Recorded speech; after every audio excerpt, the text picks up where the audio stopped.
Good afternoon and welcome to the regular council meeting of September 16th, 2024. We'll call the meeting to order at 1 p.m. I'll begin the meeting with the land acknowledgement. We respectfully acknowledge that the Township of Kapamonaghan is located on the Treaty 20 Mississauga territory in the traditional territory of the Mississauga Anishinaabe people. We offer our gratitude to First Nations for their care for and teachings about these lands. May we honor these teachings. I'll look to council for approval as the agenda as presented. Councilor Byrne, Councilor Natchoff, all in favor? That is approved. Any disclosures of pecuniary interest at this time? Seeing none. There was no closed session, so we'll move right into the presentation. 6.1, Hutchison Environmental Sciences Limited, Assimilative Capacity Study of Baxter Creek. I believe we have Nikesh and a few other representatives speaking today from the internet.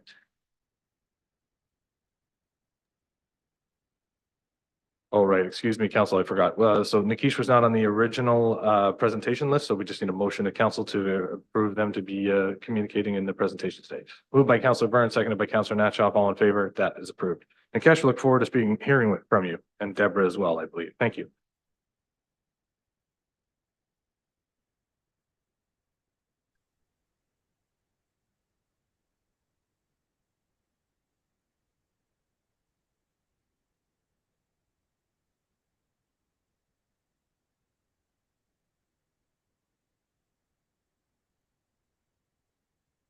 Hi, can you just confirm, Nikesh? Deborah, I see you. I think Deborah's mic is unmuted from what I can see from here. We just want to do a verbal cue to see if we can hear from you both. Hi, good afternoon, everyone. Good afternoon, I see everyone. you attempting to communicate, Deborah, but we don't hear you just yet, so give us a second. Good afternoon.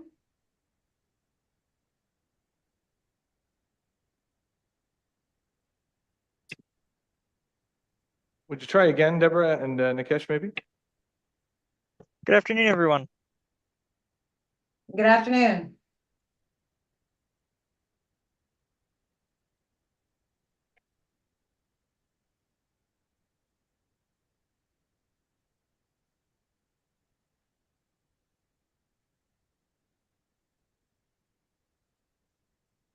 You try again for us, Deborah. Good afternoon. Okay, we have you just very quietly, so we're going to just make some adjustments on our end. Just bear with us.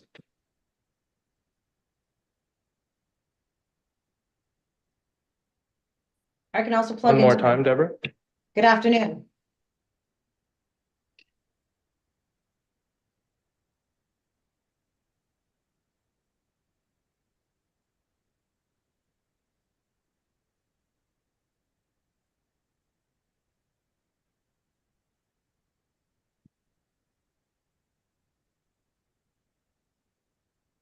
Try again for us, Deborah. Good afternoon. All right, I think that's got it. Thank you. And my volume is all right as well? Absolutely, that's perfect. Thank you. Please go ahead. Thank you. Well, good afternoon, everyone. Today I'm going to give a presentation on the assimilative capacity study of Baxter Creek. Next slide, please. I am Deborah Sinclair from Hutchison Environmental Sciences. We did an assimilative capacity study of Baxter Creek last year, and I'm here to give a summary of that presentation. So the outline of the presentation, we'll give a bit of background, touch a bit on the regulatory context, the methods and approach of the study, main results and conclusions, and discuss some next steps. Next slide, please.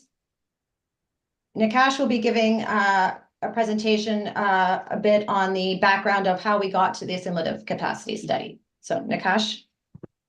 Yeah, so starting with the background here, the Township of Kapamonaghan prepared a water and wastewater master servicing study to address future growth in the project study area seen here on the map on the left, which includes the Millbrook settlement area and the extended boundaries that were identified in the previously completed growth management strategy, which was completed by Watson and Associates. The water and wastewater master servicing study addressed the immediate, intermediate, and long-term requirements of the study area analyzed the existing infrastructure in the area, and developed solutions which will comply with regulations and planning policies to meet the needs of the township as the population increases. The study included public consultation and considers feedback from stakeholders. Options were evaluated based on financial viability, technical feasibility, as well as social and environmental responsibility. And the conclusions of the master servicing study and the plans will be implemented over time to address the immediate, intermediate, and long-term requirements. Next slide, please. So just briefly here, you can see this graph on the left side. The blue bars represent the existing facility capacities, and the orange represents the projected demands in 2051 for these types of facilities. So we have here wastewater facilities for wastewater treatment, pumping station capacities, water storage, and water supply. So as can be seen, the 2051 demands for infrastructure are above the capacities of the existing facilities, thus meaning that infrastructure improvements will be needed to meet the 2051 demands. Next slide. And so relating back to what we're talking about today with Deborah on the assimilative capacity study, there needed to be a plan for addressing the future capacity requirements for the wastewater system in the township. So being that the current peak flow rated capacity is 8,242 meters cubed per day, we need to meet the projected wastewater need, which was on the last slide, 13,972 meters cubed per day. And when planning for future infrastructure needs, it's important to start planning ahead of reaching 100% capacity. So in this case, when we were planning, we aimed for planning and implementation of an expansion that would occur when the demand reaches roughly 85% of the rated capacity. So based on the future population and our projections based on the GMS and our analysis in the MSS process, the wastewater treatment plant would reach 85% of its rated capacity by approximately 2029. And as I mentioned, that 13,972 meters cubed per day would be required by 2051. So additional wastewater treatment capacity would be required to service growth beyond 2031. Next slide.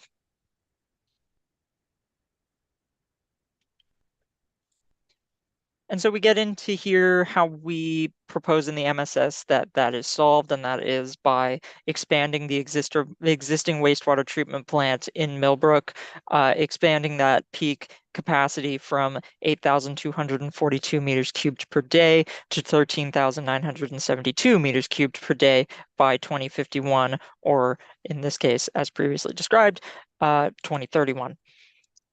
And leading into what Deborah's going to talk about, in order to confirm this as a solution and confirm that expansion is possible, an assimilative capacity study is required to confirm the effluent discharge capacity of Baxter Creek and to confirm that it would support the future capacity of 13,972 meters cubed per day. In addition to that, other investigations, environmental, archaeological, cultural heritage will be required to fulfill the requirements of a Schedule C Class EA to confirm this preferred solution and lead into the detailed design of an expansion for the wastewater treatment plant.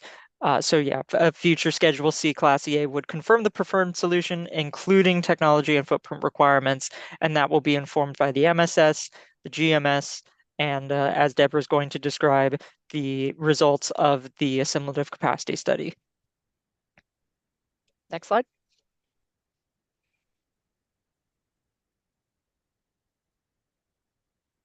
Deborah, back to you.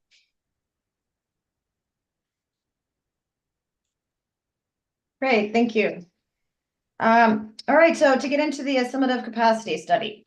So from 2022 to 2024, Hutchinson Environmental Sciences conducted an assimilative capacity study of Baxter Creek downstream of the Millbrook wastewater treatment plant.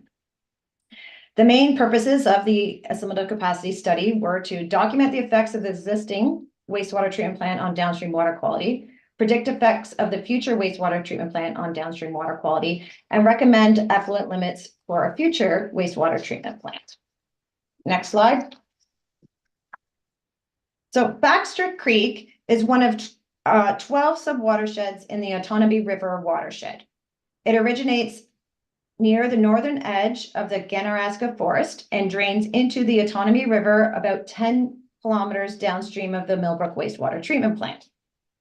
The Otonabee River then flows into Rice Lake, which eventually flows into the Bay of Quinte through the Trent River. A remedial action plan was developed for the Bay of Quinte in 1985.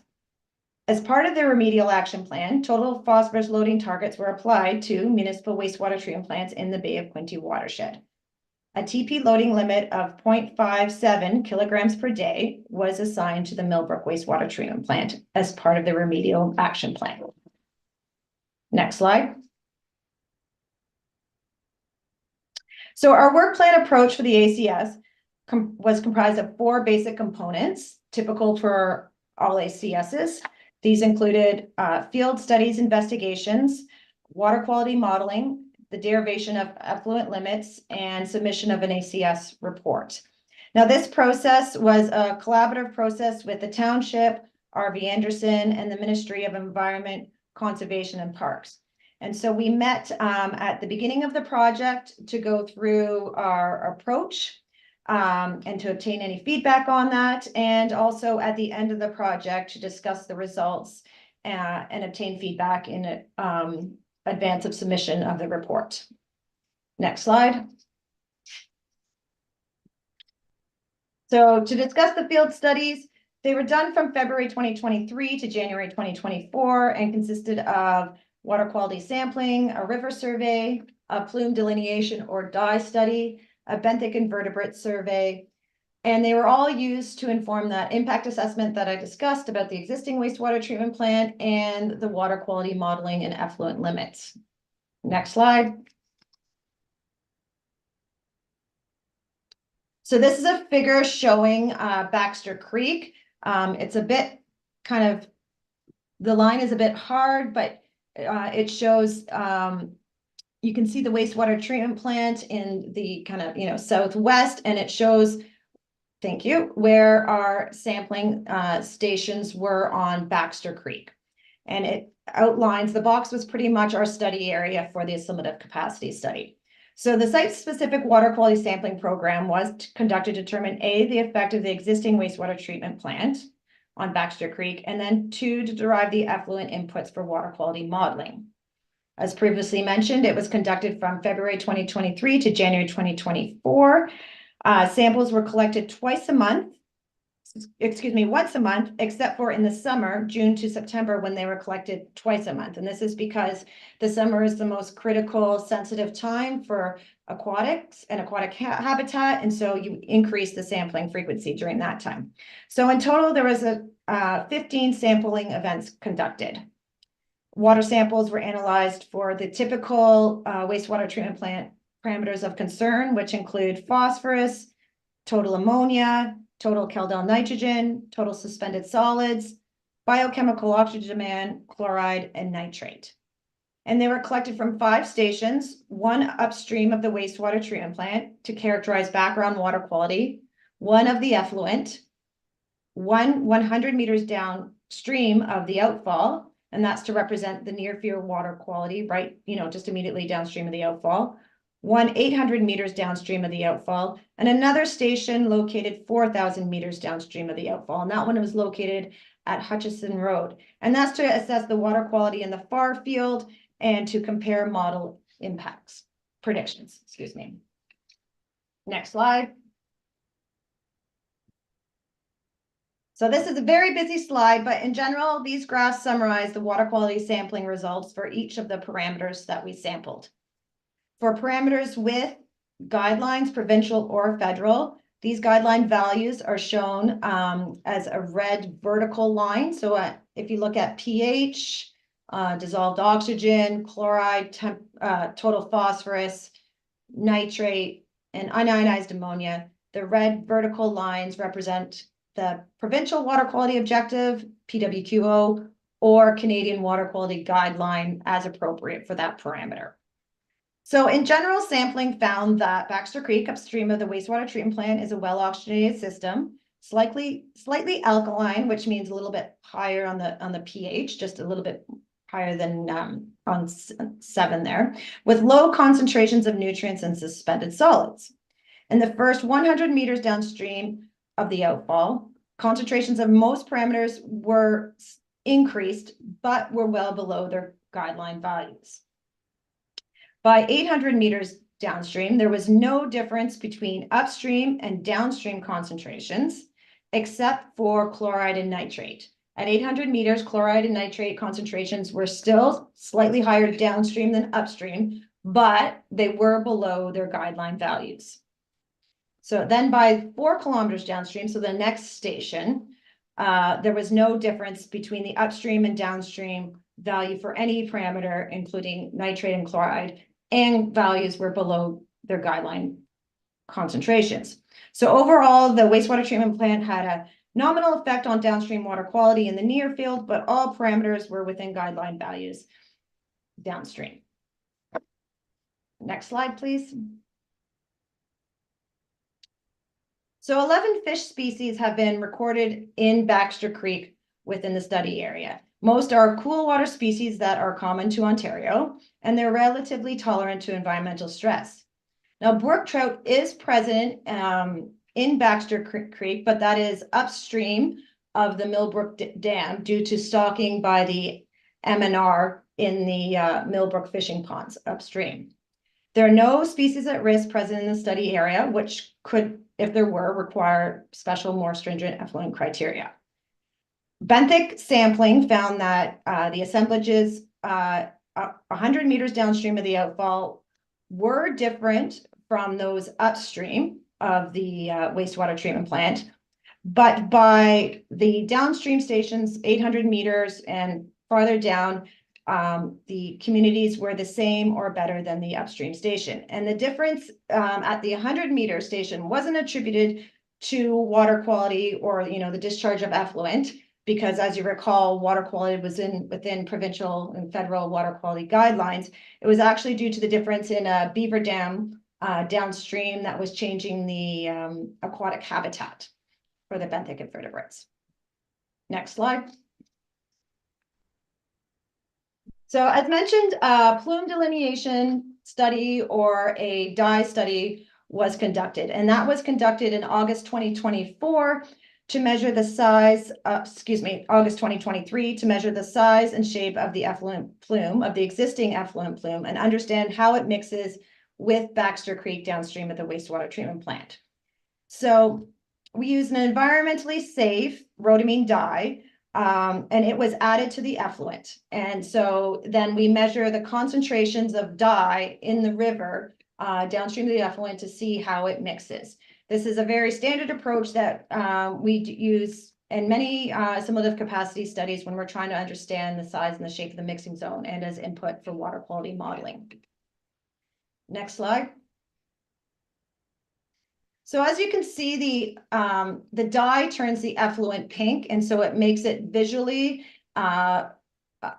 makes it visible in the river, which under normal circumstances, you wouldn't be able to see the effluent. So what these images show are drone photography of the dye study. The figure in the top left is the wastewater treatment plant outfall to the first 100 meters. And you can see the wastewater treatment plant, and then you can kind of see where the effluent enters the water course, how it, hugs that bank. It doesn't spread across the whole water course immediately. It hugs that left bank and moves downstream. And then through the other photographs, moving left, left to right, and then down left to right, you can see that the water course, is more evenly pink across, the water course. And so that, you know, it represents that mixing of the effluent throughout the water course as it moves downstream. Next slide. And so what these results show us is that, well, we take these results and we graph them. And so each line on this graph represents another location or a location where we measure dye concentrations downstream. So 30 meters, 100 meters, 600 meters, and 1,000 meters or 1 kilometer. And so what we did is we measured dye concentrations across the water course to see where the effluent becomes fully mixed. And why this is important is because where it's fully mixed, it's maximally diluted from the river. And so you can see at 30 meters, concentrations are shown by the blue line. Concentrations are really high near the outfall bank, and then they decrease, sharply decrease as you move across the bank. But by 600 meters downstream, by that station, effluent concentrations were fully mixed with the river. So between 100 and 600 meters downstream, the effluent becomes fully mixed. So this data is used into, helping to understand how the existing wastewater treatment plant effluent mixes with the river, but it's also used to calibrate our models that we use. Next slide, please. So there are 3 different water quality models that we use to assess the effects and determine the effluent criteria. And these are standard models that are used for some of the capacity studies. One is a mass balance model, which looks at effluent dilution. One is a mixing zone model, which predicts the area downstream of an outfall where concentrations of certain parameters, in this case, we looked at ammonia, are above their guideline values. And we did a far field or Qual2K model, which considers in-stream processes such as uptake, transformation, dilution, all these things that can happen as you move, downstream a greater distance. So it's used, whereas, the mixing zone model is used to look at the effects in, what's called the near field or immediately downstream of the outfall. The Qual2K/far field model is used to predict effects farther downstream. So that 4-kilometer station that we were looking at. Next slide.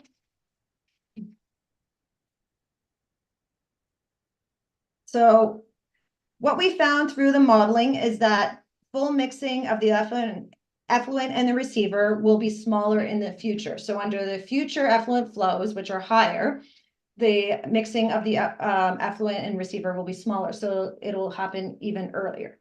And this is because of the higher effluent flow will encourage mixing with the receiver. We also found that the mixing zone for unionized ammonia will be the same or smaller in the future due to the reasons I mentioned just previously. But if the outfall is moved into the creek or and a diffuser is incorporated into the outfall design, this will decrease these distances as well even further. We also found that downstream concentrations will increase slightly, but will be well below guideline values as they are now.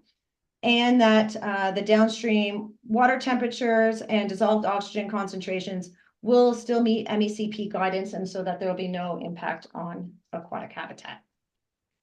Next slide.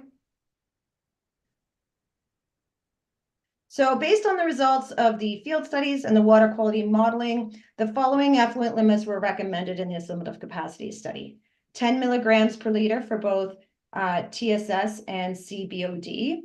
And discharge at these concentrations will maintain the low concentrations of TSS in the river and the well-oxygenated concentrations, also meeting federal and provincial guidelines. Effluent limits of 0.15 and 0.13 milligrams per liter for total phosphorus will meet and maintain the Bay of Quinte loading limit of 0.57 kilograms per day. Total ammonia concentrations of 1.5 and 3 milligrams per liter for phase 1 and 1.35 and 3 milligrams per liter for phase 2. Discharge at these concentrations will result in smaller mixing zones, so smaller areas above provincial water quality objectives than the existing effluent limits. And E. coli, limit of 200 CFU per 100 ml and pH of 6.0 to 9.5 are recommended as standard ECA requirements. So overall, we found that discharge at these concentrations will meet provincial and federal guideline values and maintain water quality in Baxter Creek. Next slide. The methods, results, and conclusions and recommended effluent limits were summarized in a report and submitted to the Ministry of Environment Conservation and Parks in July 2024. The MECP reviewed the report and they were in agreement with the proposed effluent limits. They provided the following rationale for their agreement: that the effluent, will be effectively diluted at the proposed effluent concentrations. TP limit is in line with the Bay of Quinte Remedial Action Plan target. The effluent will be fully mixed at a lesser distance compared to current conditions. The mixing zone for unionized ammonia will be similar to current conditions, and far-field effluent concentrations will only marginally increase. So based on their review, these effluent limits can be used in support of the future Schedule C Class EA process. And that completes my presentation. Are there any questions? Thank you very much for that, Deborah. I'm sure there will be a number of questions. We also do have a report that I believe is the first report we're considering with regards to this as well. So let's start with questions now. I'm worried that I'll step back eventually. Questions for Deborah or Rakesh? Deputy Mayor Huntley. Through you, Chair, a couple of questions. I kind of like that booming voice, actually. Now I forget my question. Oh, with the results of the things coming, they have the water sampling. Is there anything that could be tweaked inside the water treatment plant to affect the outflows? That's my first question. I'm sorry, can you repeat the question again?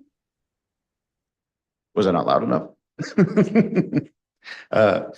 I was saying, with the results that you got from the water sampling in the creek, is there anything within the water treatment plant itself that can be tweaked that will affect any of those quantities or levels?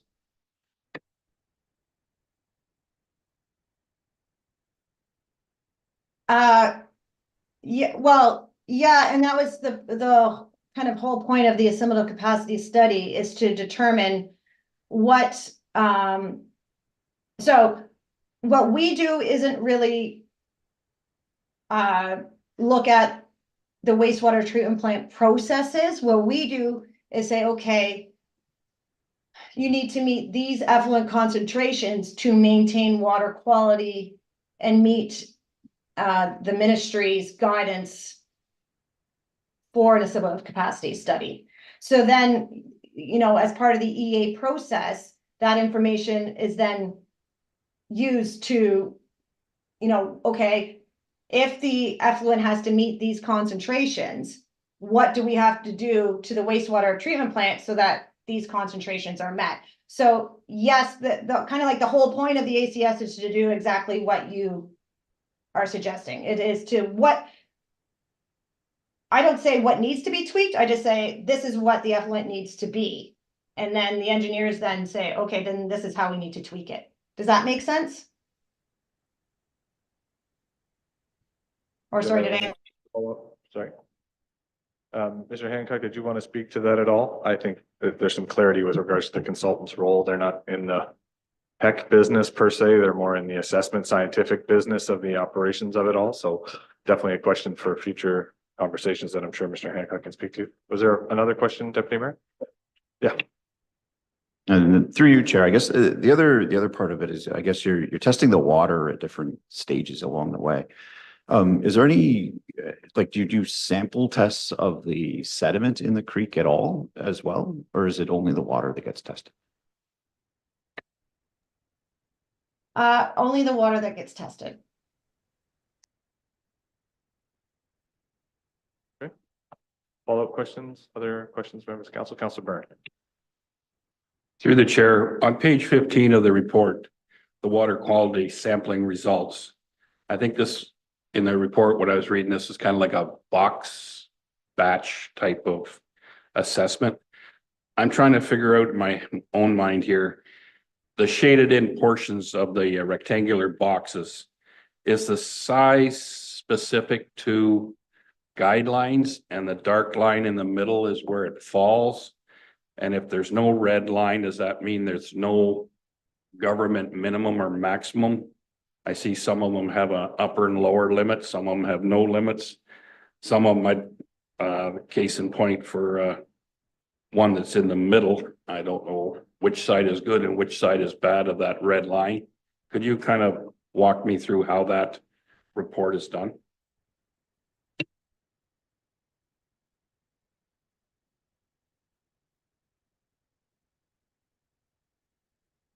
Deborah, I think you might be muted if you're attempting to answer the question.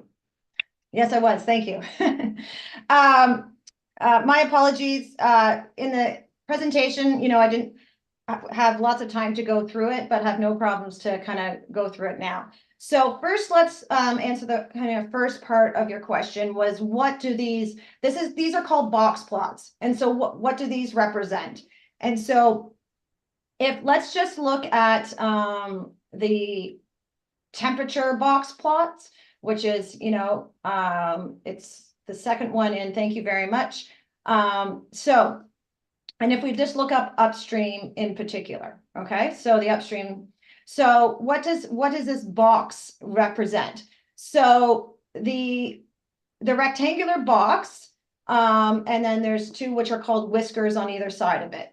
So the first whisker, if you could point to that on the left, yeah, that tail end is the minimum value measured in the river, okay? Now, if you can go to the first part of the rectangular box on the left-hand side, yeah, that rectangular line is the 25th percentile concentration of temperature that we measured, which means 25% of that's where 25% of the concentrations we measured land, 75% will be above that concentration. So it falls here around 5, 25% will be that or lower, okay? Then if you get to thank you, the dark blue, the dark thick black line, which, that is the average or median concentration. So that's where 50% of the concentrations fell. 50% of the temperature will be above that, 50% will be below. So that line kind of lines up just a little bit above, 15 degrees Celsius. So that means about half the concentrations were above and about half were below 15 degrees Celsius. Then the most left line on the box is the 75th, just the box is the 75th percentile, not the end, the box. Yeah. So that's the 75th percentile. So 75% of the values will be below that number, 25% will be above. And then that last line on the whisker, last vertical line, that is the maximum value. So that was the maximum temperature measured in the creek upstream. So yes, this is a lot of information to relay. And so it's one way of displaying a lot of information on a table. But one way to look at this, if you like, is you can look at the thick dark lines, vertical lines, and so those are the median concentrations. So that gives you a pretty good understanding of where most of the concentrations of values fell. Okay, I just chose temperature because you can actually see the box plots better with temperature. Now, if we move to pH, which is the box plot right beside it, temperature to the left, so the vertical lines represent either the provincial water quality objective or Canadian water quality guideline. So some parameters, do not have, where parameters have provincial water quality objectives, we have provided the vertical, compared those values to those, to their objective. But nitrate, chloride, and TSS do not have a provincial water quality objective. So we defer to the Canadian or federal water quality guideline, okay? So that's why it's kind of PWQO/CWG. Where there is a provincial water quality guideline, we look at that value. Where there isn't, we defer to the Canadian Water Quality Guideline. So if we look at pH, as I mentioned, you mentioned that there's two vertical lines. So there's a line at 6.5 and 8.5. So the provincial water quality objective for pH is 6.5 to 8.5. So that means within that 6.5 to 8.5 range, if you're within that range, you're within the provincial water quality objective. Okay, but for other parameters, and we'll go down to total phosphorus, which is 2 over and 1 down on the yep. So the provincial water quality guideline for phosphorus is in rivers is 0.03. So any value above that is above the provincial water quality objective, and any value below that is below the provincial water quality objective. Okay, so you'll see with phosphorus that there were on occasion concentrations above the provincial water quality objective in the river. And that was actually on one occasion only, and that was following a rain event when there was high TSS. And so what happened was the high TSS drove up the total phosphorus. But for all the other, measurements, they were below the provincial water quality objective of 0.03. So you can see for phosphorus, the dark, thick median it was well below the provincial water quality objective of 0.03, and it's kind of, you can see from this graph, it's kind of close to 0.02. Now, to go with your other comment, if we look at dissolved oxygen, so which is just immediately above, total phosphorus. Now, all of the dissolved oxygen concentrations are above the red line. And that's because the provincial water quality objective for dissolved oxygen, unlike any of the other parameters, is a minimum value.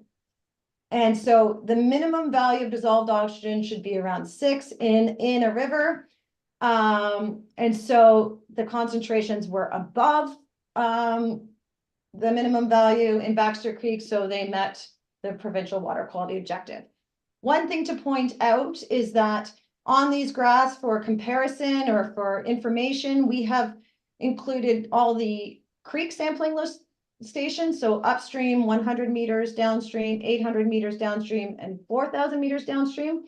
So those are on the figures, in addition to the effluent concentrations. And so while the effluent concentrations are provided for context, we do not compare effluent concentrations. Well, we can't to provincial water quality objectives or Canadian water quality guidelines. It's expected, they have their own effluent limits that are to be compared to, did they meet the effluent limits? Yes or no. It's expected that effluent will be above PWQO/Canadian water quality guidelines on occasion. That is not atypical or a reason for concern. It's more, we look at them more to see, okay, how is the effluent maybe driving the downstream concentrations. Is that helpful? Yeah, I think that is very helpful, Deborah, to Yeah, explain sorry. the parameters and the various composition of the slide. So thank you for that. It's definitely more intuitive now. Councillor Natchak. Thank you, through you, Chair. Just a quick question. Are the sample dates that you guys select through the period predetermined, or is there like an ideal weather date that, like, if there's a huge storm, then you don't want to go and test immediately following that, or maybe you do, or can you just answer that for me? Yeah, no, that's a great question. So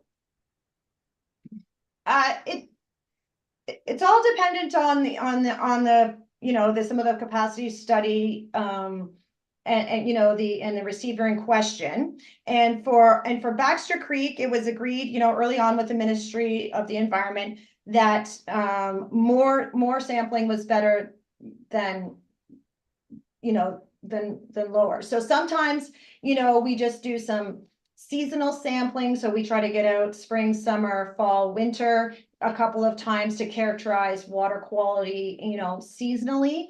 But in this case, as I mentioned, we went out monthly.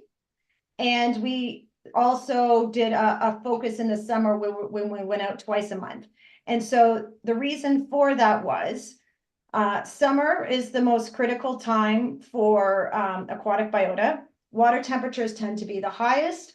Water course flows are the lowest. So as there's the least amount of dilution of the effluent from the receiver. And so typically that is the most critical period when we want to assess the potential effect of a wastewater treatment plant effluent on water quality. That's when we're going to see it the most, when we get those, when it's those low flow conditions.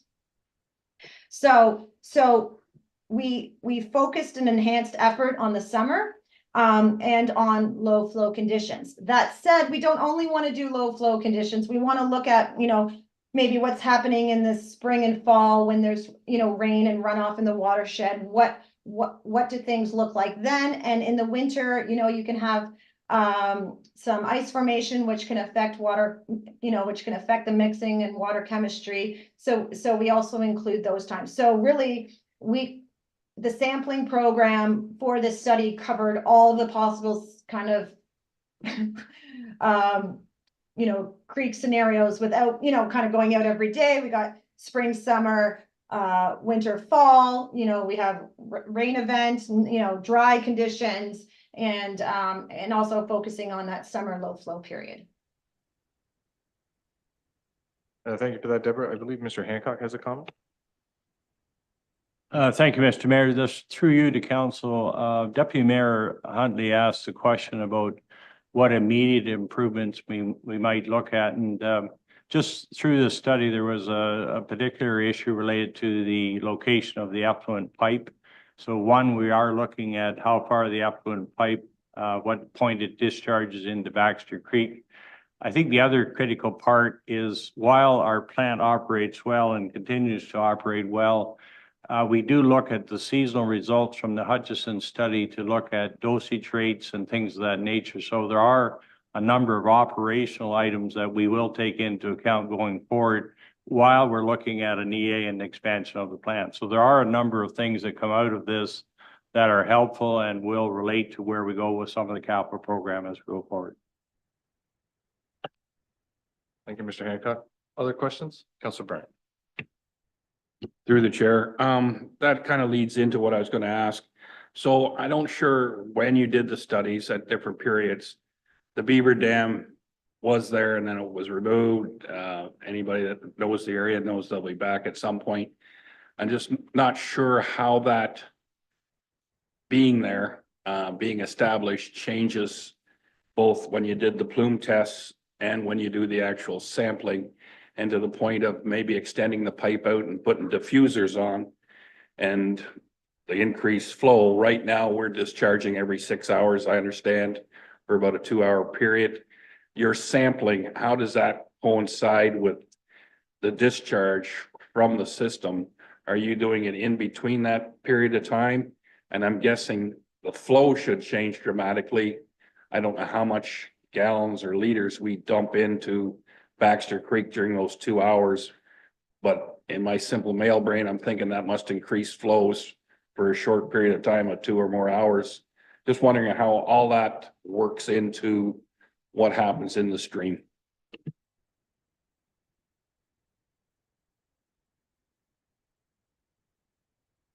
That's a good question. And so I'll start with the flow, the discharge, how it's kind of not a continuous, over 24 hours, it's on and off. So how we approached that was we conducted our sampling when the wastewater treatment plant was discharging. So we would go out and, it was to ensure that we knew from our studies, at what point, how long it took for the effluent to move downstream. And so we collected our samples, we waited for the discharge to initiate and, we conducted our sampling then. So it is reflective of the conditions in the river. With respect to the wastewater treatment plant increasing flows in the river when it's discharging, Yes, but the flow from the wastewater treatment plant is small in comparison to the flow in the river, especially during the flow in the river varies considerably, right? From summer low flow conditions, through just summer conditions through the spring and fall. So, yes, it can is more, more of a portion of the flow in the summer, but it's still, there's still ample dilution that it doesn't create conditions that are significantly different from when it's not discharging. Okay. And then with respect to the presence of the beaver dam was removed for the dye study and for most of the sampling, so it did not influence the results. Thank you, Deborah. Other questions, members of council? Deputy Mayor Huntley? And through you, Chair, kind of on that vein, I know that there are, I know Orca for sure does like flow rates on those streams. I'm just curious on whether the flow rates are corresponded and correlated to those sampling times as well. Like, as you mentioned, I mean, they're definitely, ebbs and flows of the creek. But I was just wondering whether there's a correlation with those flow rates that are done as well.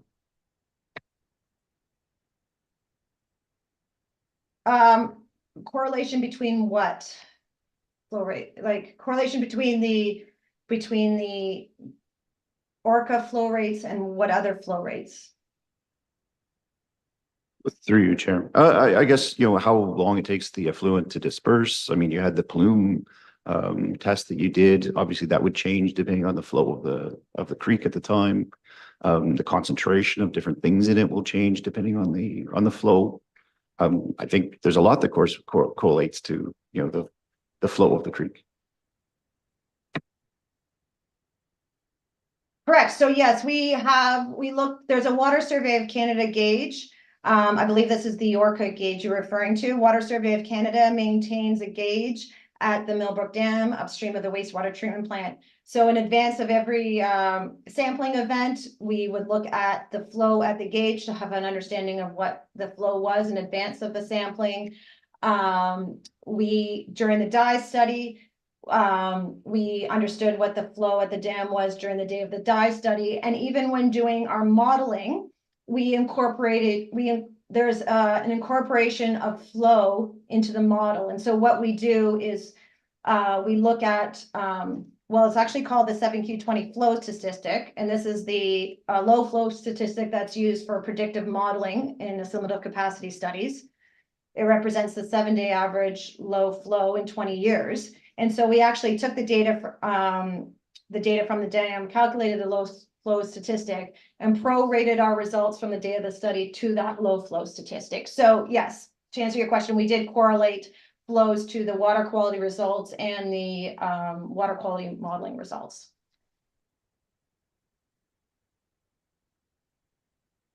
Councilor Byrne? Through the chair, on that idea again.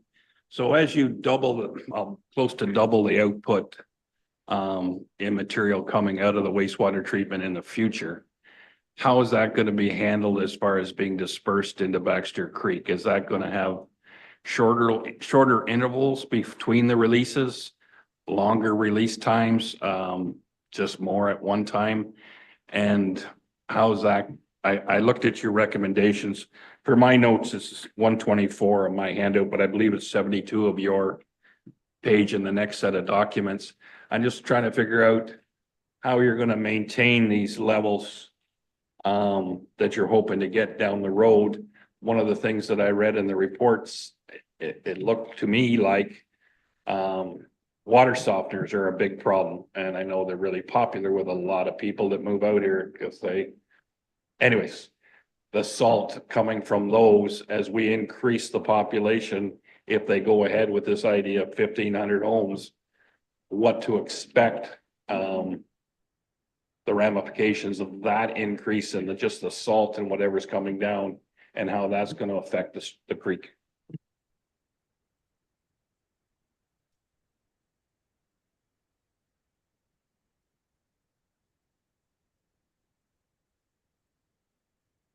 Is that a question for me? Sorry. Yeah, Deborah, I was thinking that myself. Again, like, I think we're getting kind of, it's a fair question for sure, but I think the issue is that not, the plan itself is not Deborah's. Yeah. So the modeling is based on the existing tech with the expansions that are outlined. So it's not changing or tweaking any of the tech that exists. It's based on the same sort of plant processing a higher volume. And in the further slides, they talk about the actual improvement of the density regardless of an increase in flows. It's all of that is sort of factored into the forecasting, if I'm not mistaken, but maybe Mr. Hancock would like to speak to that. Mr. Mayor, through you to council again, I think in fairness, this was a capacity study related to Baxter Creek, and that it was trying to prove that the discharge point and the effluent could be handled by the creek. In regard to the detailed design of what the plant operation will be related to future growth, this is a part of the, the engineering that has yet to happen. We have the ability to, discharge the effluent gradually over a period of time. These things will all come forward as we go through the EA process and design process for the plant. So I think the basis of the study was to verify the water body and what the impact using the present technologies would be on the creek system, and it, proved that it could handle it. The details of how we handle the plant expansion and things of that nature will be the step in the EA process and design yet to come forward. So if I'm summarizing that correctly, we don't have a plan or a forecast of what, like, we're not sure with the plant expansions. It doesn't mean that there's any change in the outflows from the plant necessarily. Like, it's not like, depending on the trains that are added to it and the technology associated, there is nothing that's been forecast other than the potential if we're continuing to grow. I think the timeline, again, it's just a loose outline because we know how delays and things of that nature, even the market dictates certain home construction. So based on a horizon of 2051 and the forecasted growth, what this study is doing is dictating that the Baxter Creek has the capacity within all of the different variables outlined in the chart with all the bars on it, that, we believe based on the data we have and the current technology at the plant, that there shouldn't be any implications with the capacity limits for all the various criteria. That's where we're at now. How that will be accommodated technologically or from an actual plant itself and the expansions, that's all a part of the future talks and capital plans that'll come up along the way. Just because we have that 2029 deadline of the forecasted 85% capacity study that we're forecasted to get at, that can be delayed by, the market saying that, the builders aren't, constructing and developing at the rate they want to because of the market conditions and the interest rates, then so be it. But that's just a loose forecast that we're basing it on. And is this a simulative capacity study? Is it a requirement for the EA process? I would assume, and that itself will be the sort of encapsulation of all of the environmentally sensitive data and inputs that we require for that process should any future capital works on the plant itself be undertaken. Is that a fair summation? There you go. Thank you, Mr. Mayor. Yes, the study that we completed with Hutchison is part of our EA process. So we did one stepping stone towards finalizing that EA on the plant expansion. We still have yet to go through the full EA process on the plant and timing of that, but this is a study that would be required as part of that and is now complete and is really stating that your receiving body is there and can handle your future expansion. And obviously, as we're seeing, with the first phase of the Tower Hill development, we're seeing less water utilization as well with regarding the modern technologies in the facilities themselves and doing these audits on the older facilities and community homes within the area as well, that we're catching up with some of this technology. But even the 5 or 10 years ago forecasts, we're seeing that even the forecast or the expected usage of these new homes is, in some cases as low as a third of what was forecasted even 10 years ago.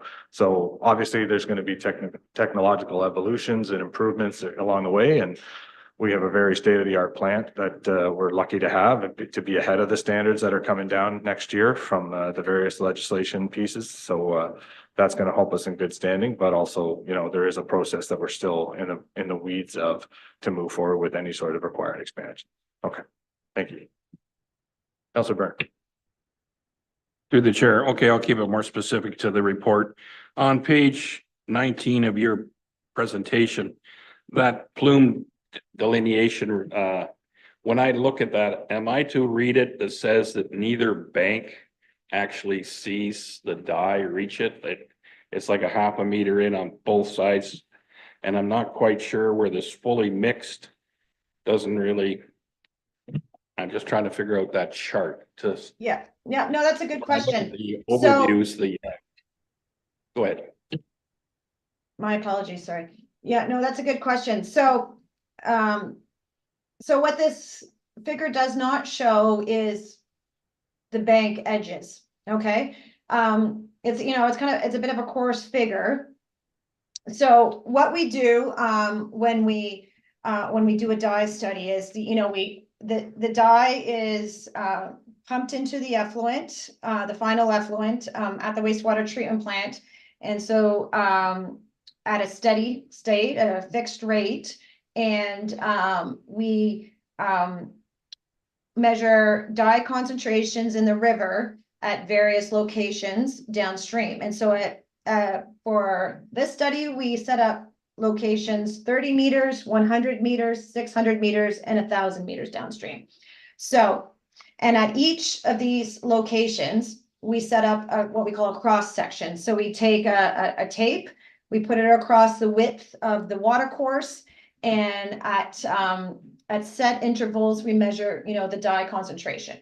So we start at the outfall bank, or the bank where the outfall is, right? And then we move across to the bank, to the opposite bank. And so on this graph, the outfall bank is located along the right side. You can see I have it labeled there, outfall bank, and 0.05 is right there. So if you think consider that to be where the outfall is, and then we measure every, certain intervals across, we measure the dye concentrations and record them. Now, what this doesn't show is the width of the river. So as we move downstream, so at 30 meters, which is our first cross section, the width of the river was 5 meters. At 100 meters downstream, and you can see that because the blue line stops at 5 meters. Because we stopped taking concentrations at the bank, okay? So for the orange line, it ends at 5.5 meters. So at 100 meters downstream, the width of the river has increased slightly to 5 meters. Then again, you go to 600 meters downstream, and the width of the river decreases to 4 meters because our last measurement is at 4 meters. And then you get down to 1,000 meters, and the width of the river is 4.5.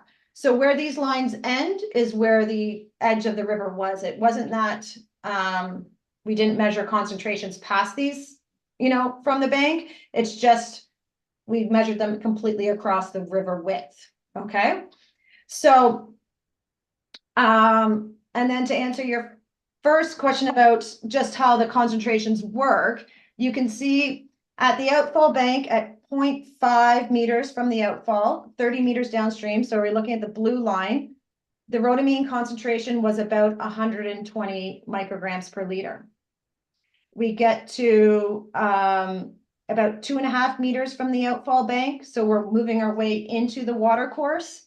The concentrations are now 80 micrograms per liter. Okay. And then by about 3.5 meters from that bank, so we're moving across, they're 20. And then by the time we get to the opposite bank, okay, so we've moved across, we're now at the opposite bank, the concentrations are 0 micrograms per liter. So what these show you is how so you can really see it at 30 meters and 100 meters, how concentrations are higher where on the bank where the outfall is closest. And at 600 meters and 1,000 meters, you see they're level all the way across because the concentrations don't change because the effluent is fully mixed across the river at that point.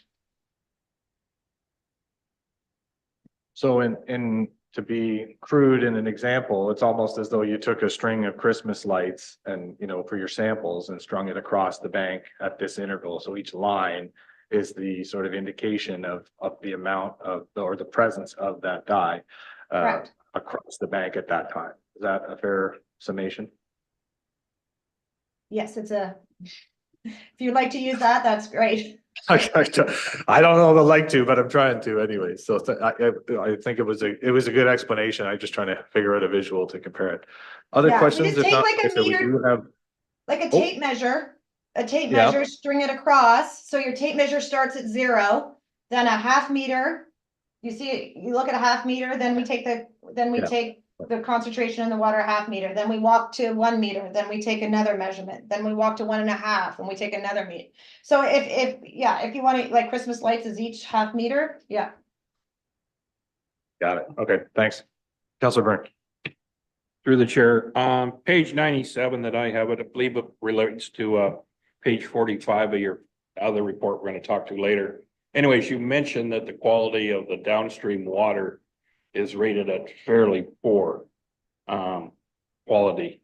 And I just wondered if that's because of the wastewater treatment plant now, or is that some other generic thing that's influencing that? Yeah, so what I believe you're referring to is in the section with the benthic sampling results. And there's a metric that's commonly used to infer water quality from community composition of benthic macroinvertebrates, and that's called the Hilsenoff Biotic Index.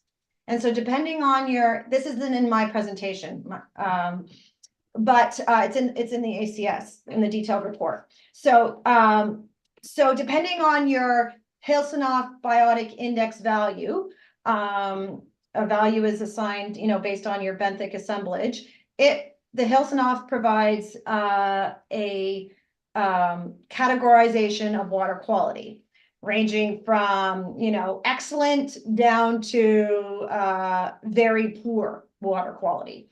So what is being referred to is that at our most downstream site, site 4, the Hilsenoff Biotic Index assigned a water quality characterization of fair water quality. What's the Hilsenoff is a bit, it's based on benthic assemblages and, what is found there, and it isn't always a true representation of, what we know to be water quality. And if you also understand, what's considered good water quality at one place can be poor somewhere else, a lot is, dependent on area geology, and really with aquatic benthic macroinvertebrates, what is the primary driver is aquatic habitat. What is the actual substrate?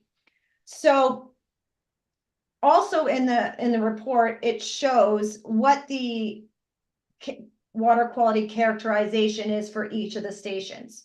So site 4 is fair water quality, but site 1, which is the upstream station, which is upstream of the outfall, is fairly poor water quality. So it is actually has a lower ranking than the most downstream station. And so this has been seen with other benthic sampling done for this. And so it is not reflective of the wastewater treatment plant. It's actually more reflective of the habitat or the substrate, as I mentioned, because if you recall in the presentation, the Baxter Creek water quality is quite good. It's got, high concentrations of dissolved oxygen. It's got low nutrients and low suspended solids. So these categorizations, and it's mentioned in the report as well, that the benthic invertebrate results are more reflective of aquatic habitats than water quality. Okay, so we're starting to get into the body of the report that we'll absolutely get into and have staff. And I believe Deborah and Nikisha will be staying with us for that report. So I want to move on because we have another delegate that's taken time out of her day to come here. And so we will be discussing this report, but if council is okay with that, I'll look for a motion to receive the presentation for information. Moved by Councilor Burns, seconded by Deputy Mayor Huntley. All in favor? That is approved. Well, thanks for sticking with us. I'm sure you'll be back on camera, Deborah, and we'll be getting back to that report very soon. So thank you. Next on the agenda, we have a delegation from Ms. Celia Hunter, President of the Millbrook Cavan Historical Society. Update and proposal. Welcome, Celia.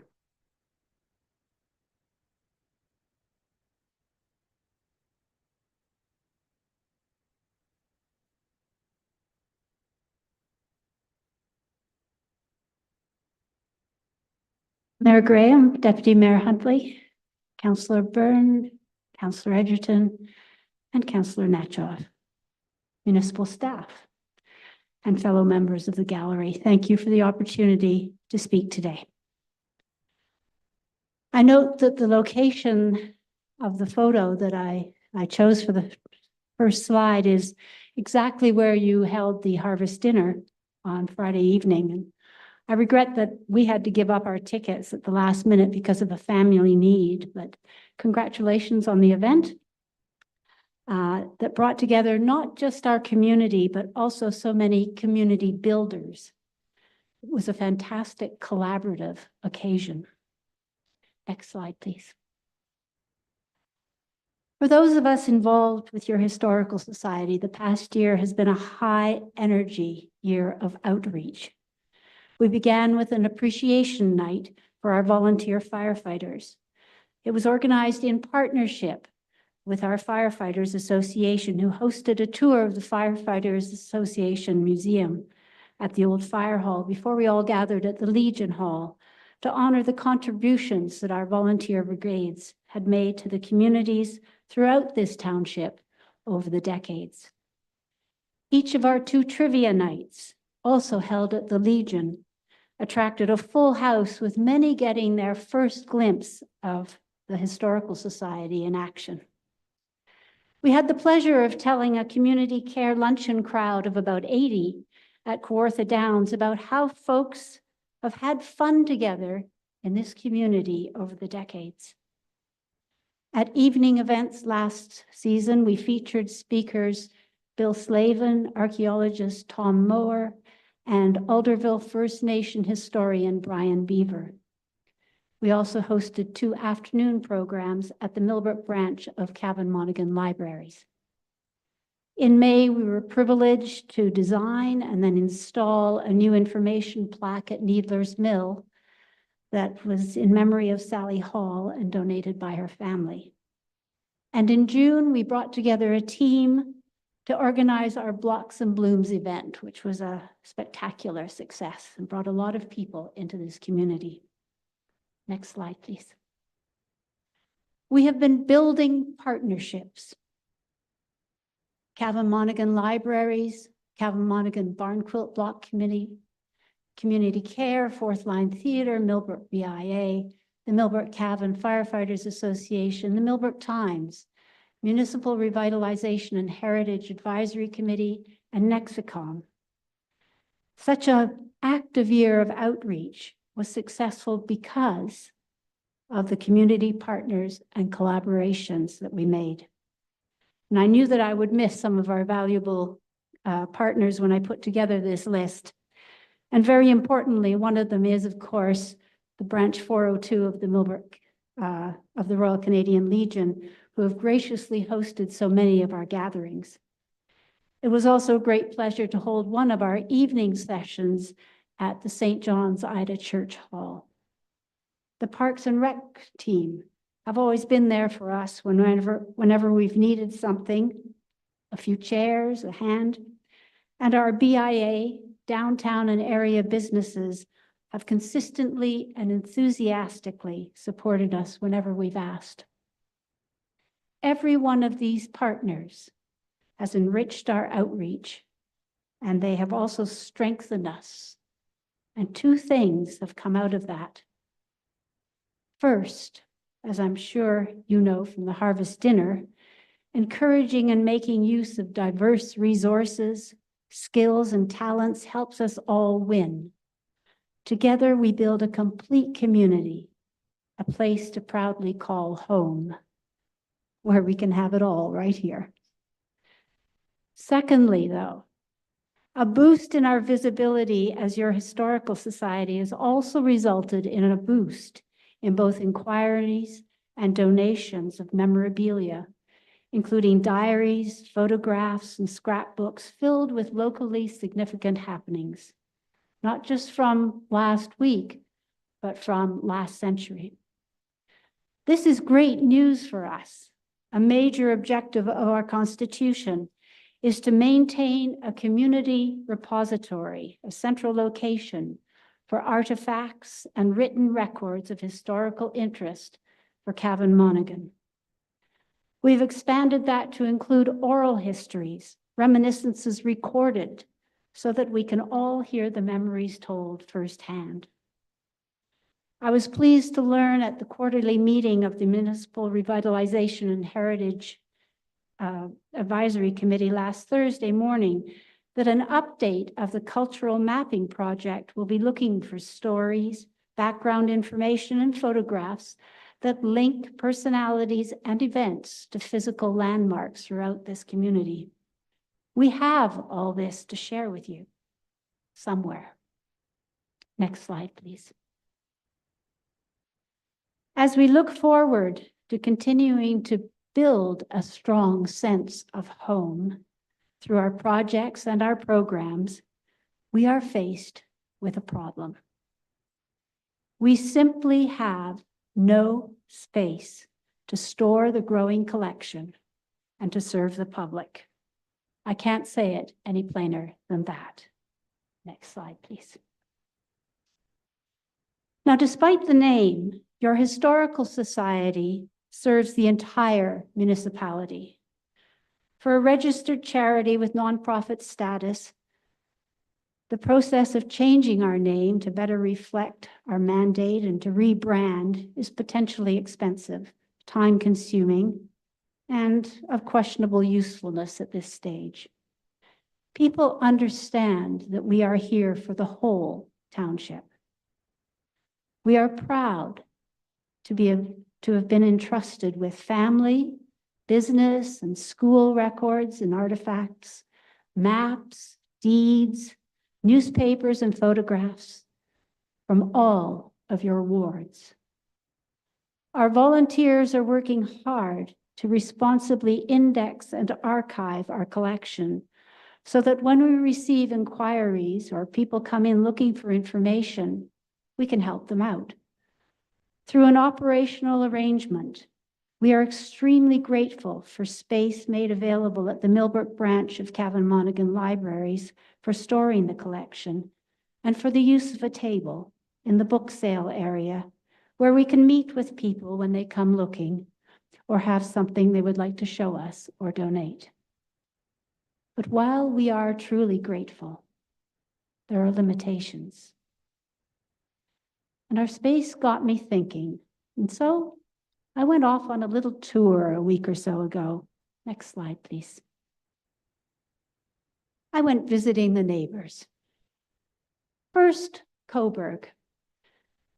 Now, certainly it's a municipality of quite a different size from ours, but still, and this is crucial, it wasn't size I was interested in. It was partnership. It was collaboration.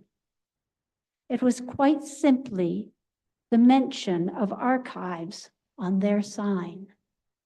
Coburg Public Library, archives, and meeting rooms. And then I drove over to Port Hope. Now, I knew that there was collaboration there because the Port Hope Library website prominently features a local history tab on their front page. Asking at the main desk, I was cheerfully directed to the bright local history room. Wow. Now, I didn't make it to Bowmanville, so I consulted their website, and there it was, Clarington Library, Museums, and Archives. Again, Museums and Archives, tab right there on the main page. Partnership, collaboration acknowledged, proudly. Next slide, please. And then I just went next door over to Keene in Autonomy, South Monaghan. The photos there tell you part of the story. The Historical Society has use of the entire right side of the building, this room, while the library is on the left. What you can't see is the full basement that affords them yet more space for storage of records and artifacts. It's pretty dreamy.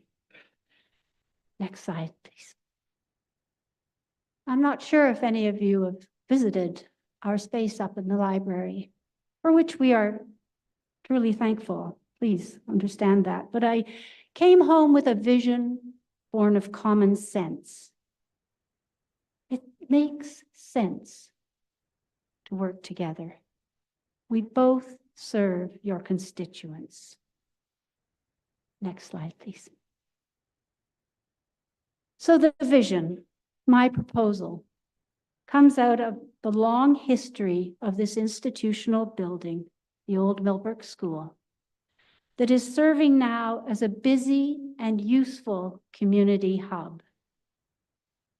Its history includes a campaign, the campaign, by a group of committed volunteers to save the building from demolition after the school board closed it in the early 1980s. That volunteer group and the community, our community, that supported their successful campaign, saw this heritage property for what I trust you see it as, a community hub, a valuable public space that serves the community. And you have used it well. As long as Life Labs was regularly using a room upstairs, that place was serving a worthwhile purpose. The room that community policing uses is serving a purpose until they can be much more suitably accommodated in, say, the soon-to-be vacated new fire hall, vacant fire hall on King Street, with ready ground floor access for the traffic cones and barriers and other equipment and resources they need, along with meeting and outdoor space. Today, I'm asking you to consider the worth of this municipality's memories, the records of events and the personalities that shaped this township, the families that contributed to its character and left their mark here. I propose that, like our neighboring communities, appropriate accommodation that reflects the respect that we have for our history and for our families, for the businesses and for the communities that shaped this township, so that we have today and for the future a firm foundation. My proposal is that space be found at the old Millbrook School, community hub that it is, as we work together to build a sense of home for all of those that we serve. Thank you for your consideration. If you have questions, please let me know. Thank you, Celia. Very well be some questions, but so just to understand, so as we kind of alluded to earlier in the discussion, so what you're looking for is more space for archival purposes and other amenities that, you know, you come into receipt of along the way of your process. So, and you mentioned that potentially repurposing community policing somewhere else, but obviously until other things are done, we're not disrupting anything because of the vital service that those other people being accommodated currently in the old Millbrook School are residing in. But you're kind of saying in the future, when certain things free up and other spaces may become available, maybe we could repurpose or shift some of those existing users in the old Millbrook School rooms into other facilities as they come available, so that the Historical Society can take up more space in the old Millbrook School. Is that a fair sort of summation? Is that? That is a fair summation. Thank you. Yep. Counselor Natchoff. Thank you through you, Chair. I think just one thing to add on as you summated that, that I think is important that she did have within the request was some form of like signage acknowledgement as part of the partnership, as you showed us signs of the other communities that you went out to, that we have it on our sign so that it does list that the archives are a part of that, which I agree with you. And I'm just not entirely certain if we're not doing any vote on anything today, right? This is just to receive information.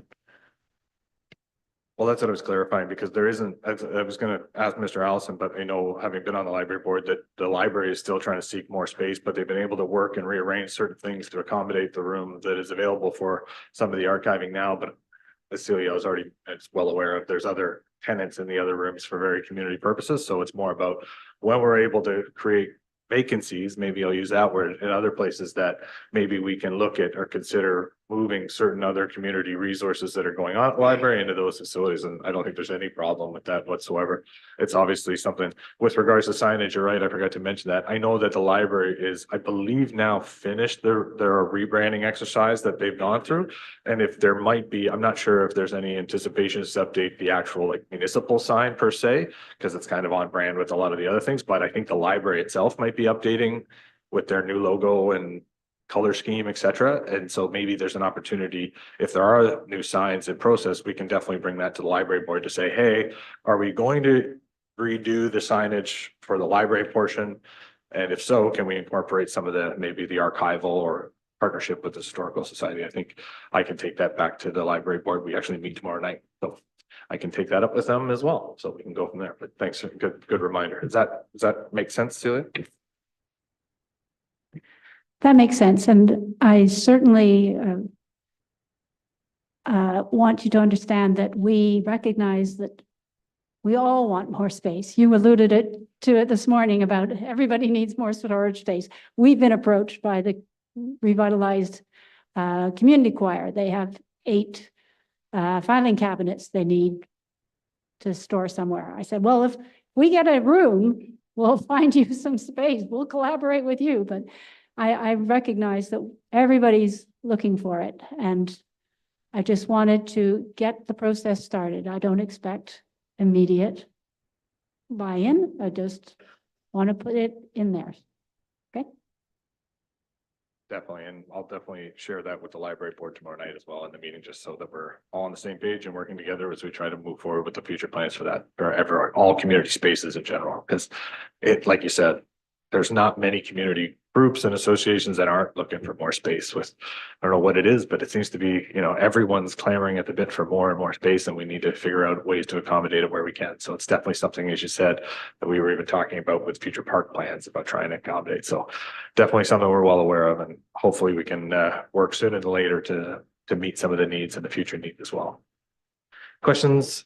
Otherwise, we're just receiving the presentation from Ms. Hunter for information.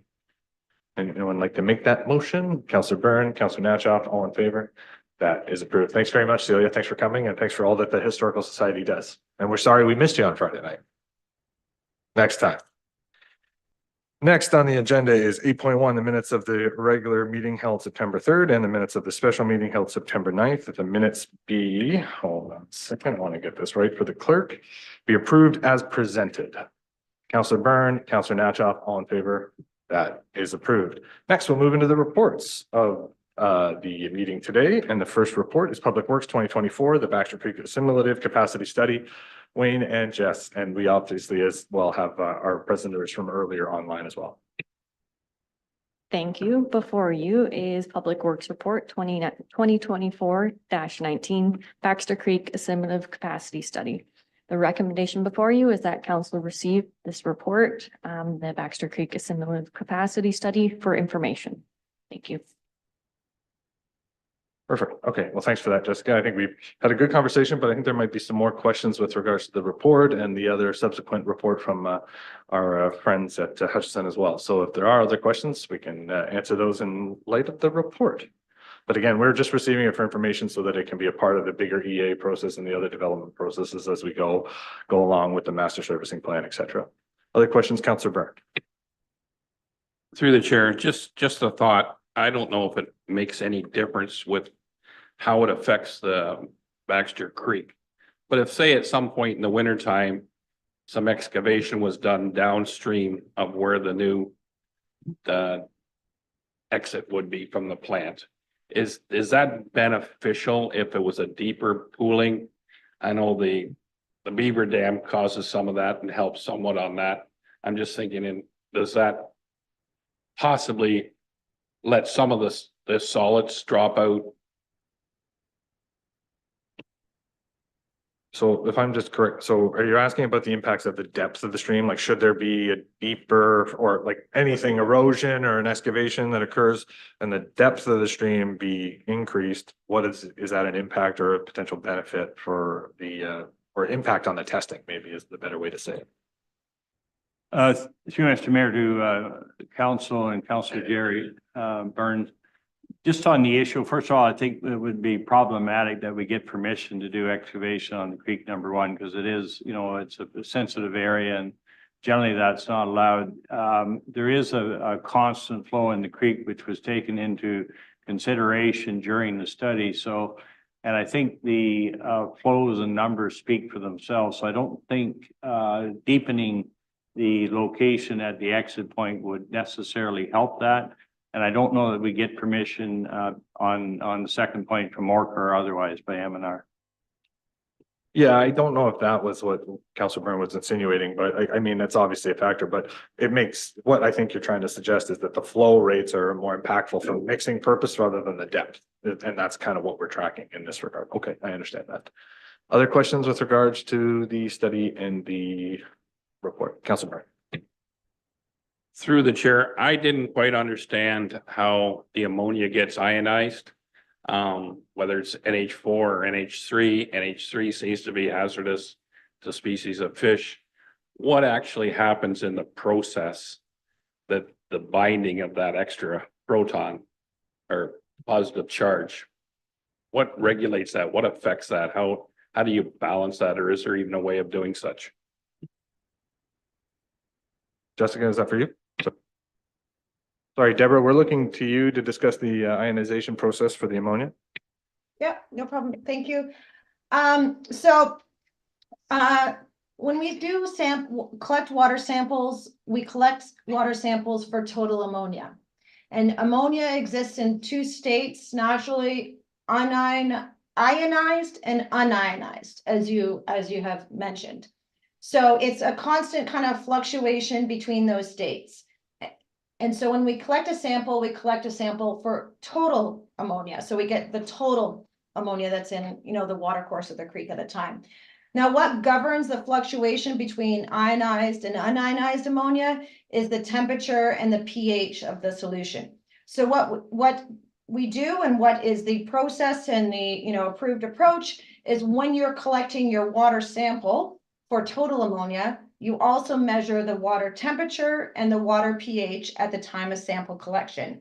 And the Ministry of the Environment, Conservation and Parks have an equation that is to be used for the calculation of unionized ammonia. So you take your total ammonia, your temperature at that same station, at that same time, your pH from that same station, from that same time, and you plug it into the equation and you have an output of an unionized ammonia concentration. And that has how the fraction of unionized ammonia is calculated. Follow up, Councilor Byrne.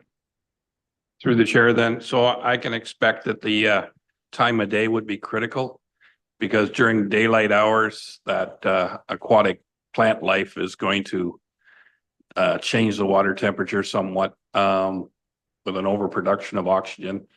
And then in the evening, during the nocturnal point, it's actually the organisms that are growing in that riverbank that are changing or depleting that oxygen, dissolved oxygen. So then the ammonia will change through the course of a 24-hour cycle just because of those reasons. So to be clear, it's the pH and temperature, not the oxygen in the river. But yes, temperature and pH do fluctuate over the course of a day. And so, it is important to measure your pH and your temperature when you collect your water sample. And your temperature is usually highest midday. And so that's the time at which samples are typically collected. Okay, so you take those readings, those separate readings, and then that can extrapolate exactly what the status is with regards to the ammonia. Okay, I understand. Other questions?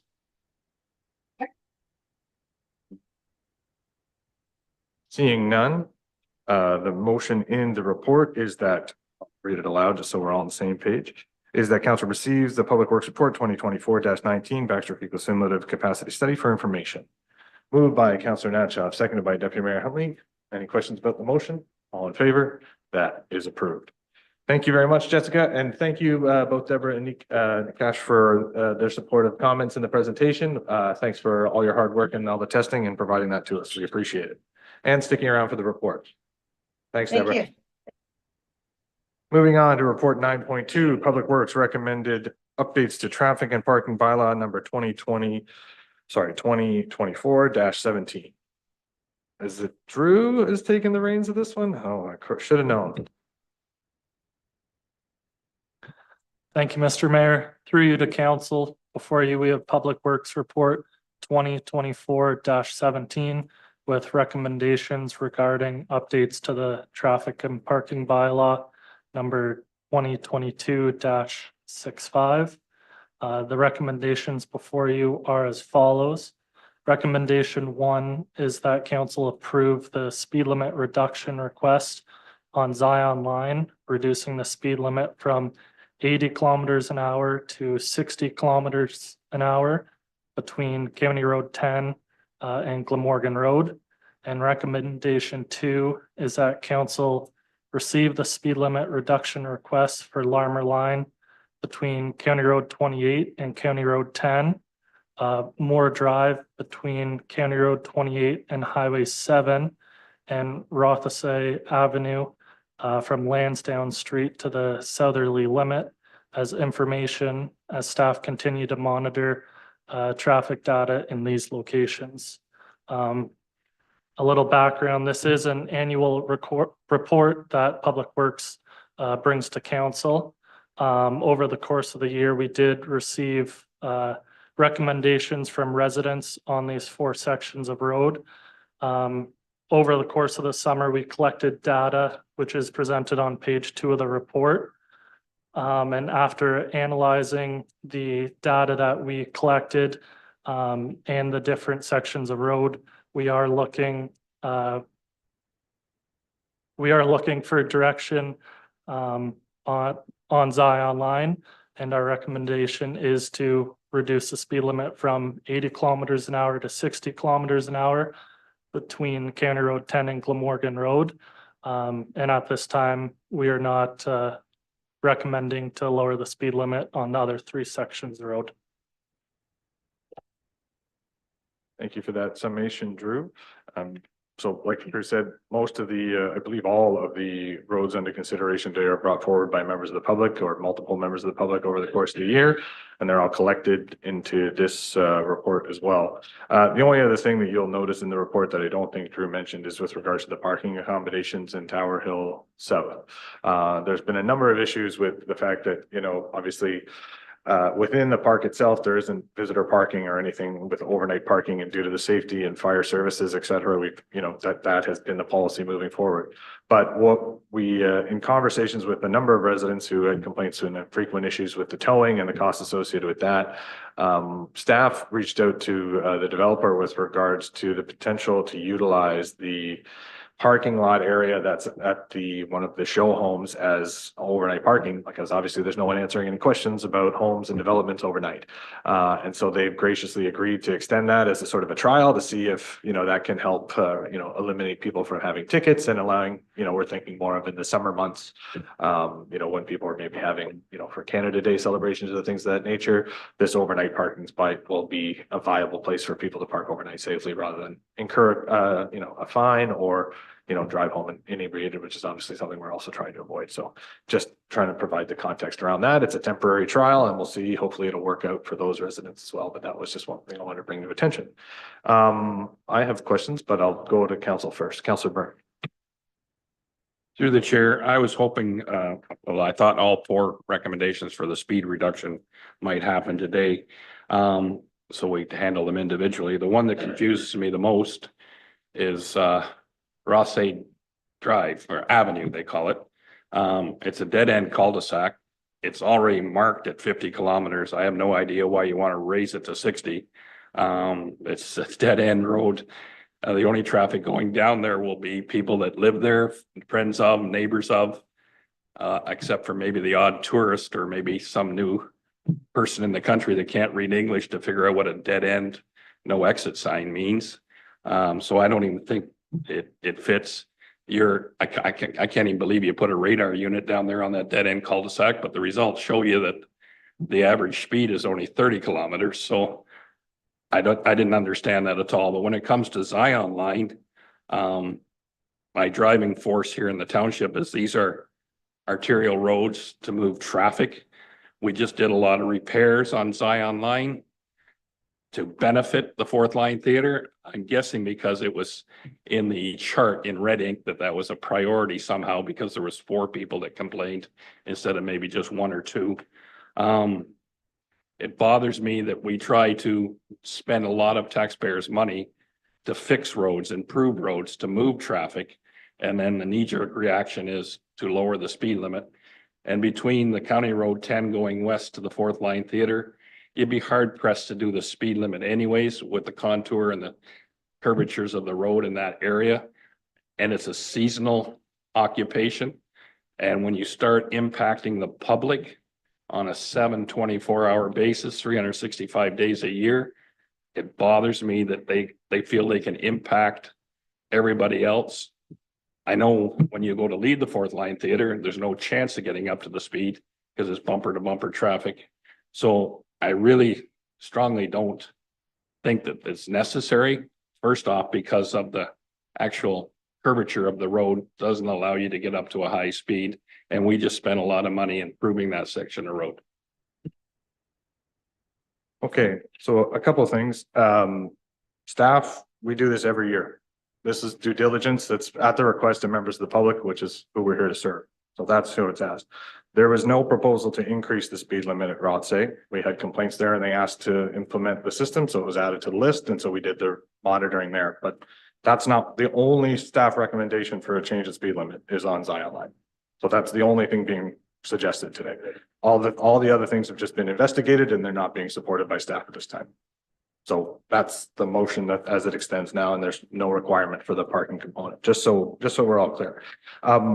My question was kind of a bit of a separate one, was the outlier to me was Moore Drive, because it seems to me if I'm reading that the data that Moore Drive, over 27% of the traffic is going in excess of 100 kilometers an hour, which is 20 kilometers an hour over the posted speed limit. And as we've seen, you know, with the plans of subdivision that Kawartha Downs is pursuing, Moore Drive is going to become far more residential in the next, 5 to 10 years, probably on this lower side of the 10-year horizon.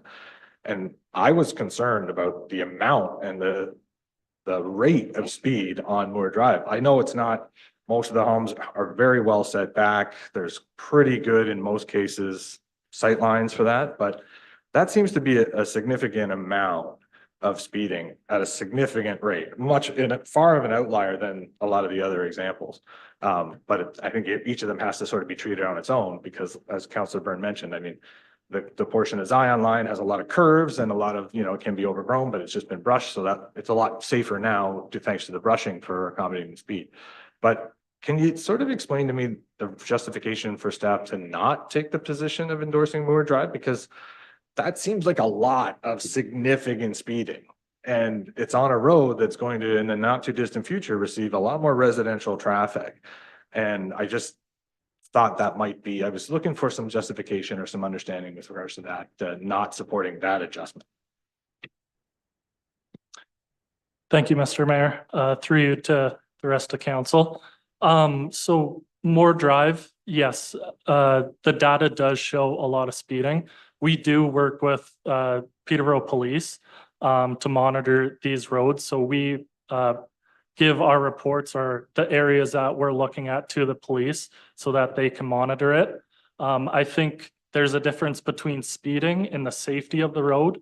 So the reasoning behind Zion Line for reducing it from 80 kilometers an hour to 60 is more for safety, because there is tight corners, there's low visibility for laneways, whether they be at the top of hills or bottom of the hills. That's our reasoning why we are recommending to reduce it from 80 to 60 on Zion Line. At this time, we aren't recommending a speed limit change on Moore Drive because it is a fairly straight and flat road. There aren't too many curves, there aren't too many hills, but there is speeding. So we are going to continue to monitor it. We would like to pass this information along to the city police to see if they're on more of an alert in that area of speeding, then we will monitor it to see if there's any reduced speed activity in that area over the course of the year. So because it is a safe road, there is speeding, but we would like to, before recommending a reduction to the speed limit, because even if we do reduce the speed, there is going to be speeding occur. So if we can monitor it along with the Peterborough Police, then we can see if that speeding does reduce or if it stays the same, and we have to take different measures. For Zion Line, because it is, like I said, the safety of the road, we are looking to reduce it because there are a lot of sections along that road that you can't maintain the 80 kilometers an hour that is posted. Thank you. Yeah, thanks for that, Drew. I think that definitely, there's definitely different roads, and it's definitely a long straight road. And I think everyone who's been on Moore Drive has been tempted to speed up and get to 28 highway or vice versa back to Cavan. So it makes sense to me. Anyways, questions, Councilor Byrne. Through the chair, I thought we weren't going to talk about it, but since you brought up Moore Line, it is probably the best road we have in the township next to the eastern portion of Zion Line. It's actual pavement. It's a good road. There's a lot of commercial traffic, a lot of businesses along that bring both economy and jobs to the township. I'm really curious both in when the counting was done on the traffic, the volume of traffic, because there was a lot of construction done in that segment of the township. Larmer Line was ripped up from basically the Lions Den back east. So that diverts a lot of traffic. I don't know the timing of these heavy flows and the speeding. I really don't care if somebody boogies down the road in the wee hours of the morning trying to get to work or coming home late at night. I don't think that's an issue, but it'd be more relevant to the problem if I knew more about the time of day and maybe where the other construction was happening. If it diverted a lot of traffic off of, say, Larmer or whatever, and now people are trying to get to where they normally go, but the road was under construction, So just on that point, I think Drew was going to weigh in, but if you go to each of the speed statistics sheets, it shows you the days and they were on for 24 hours, like they're on for the time that they're in place. Like it's a box that just, yeah. So that information is available in the printouts, but for the sake of argument, it's across the median of over the time period. You're asking about the time frame. So those are the times where it's in place. So it's taking readings for those 3 days. But to your point, there can be an extrapolation. And I think that's the report that we usually share with the police because it can help them a bit more granularly for enforcement purposes. But for the sake of this, it's more of just a high level summary. But thanks for that, Drew. Was there anything I missed on that you wanted to weigh in on? Sorry.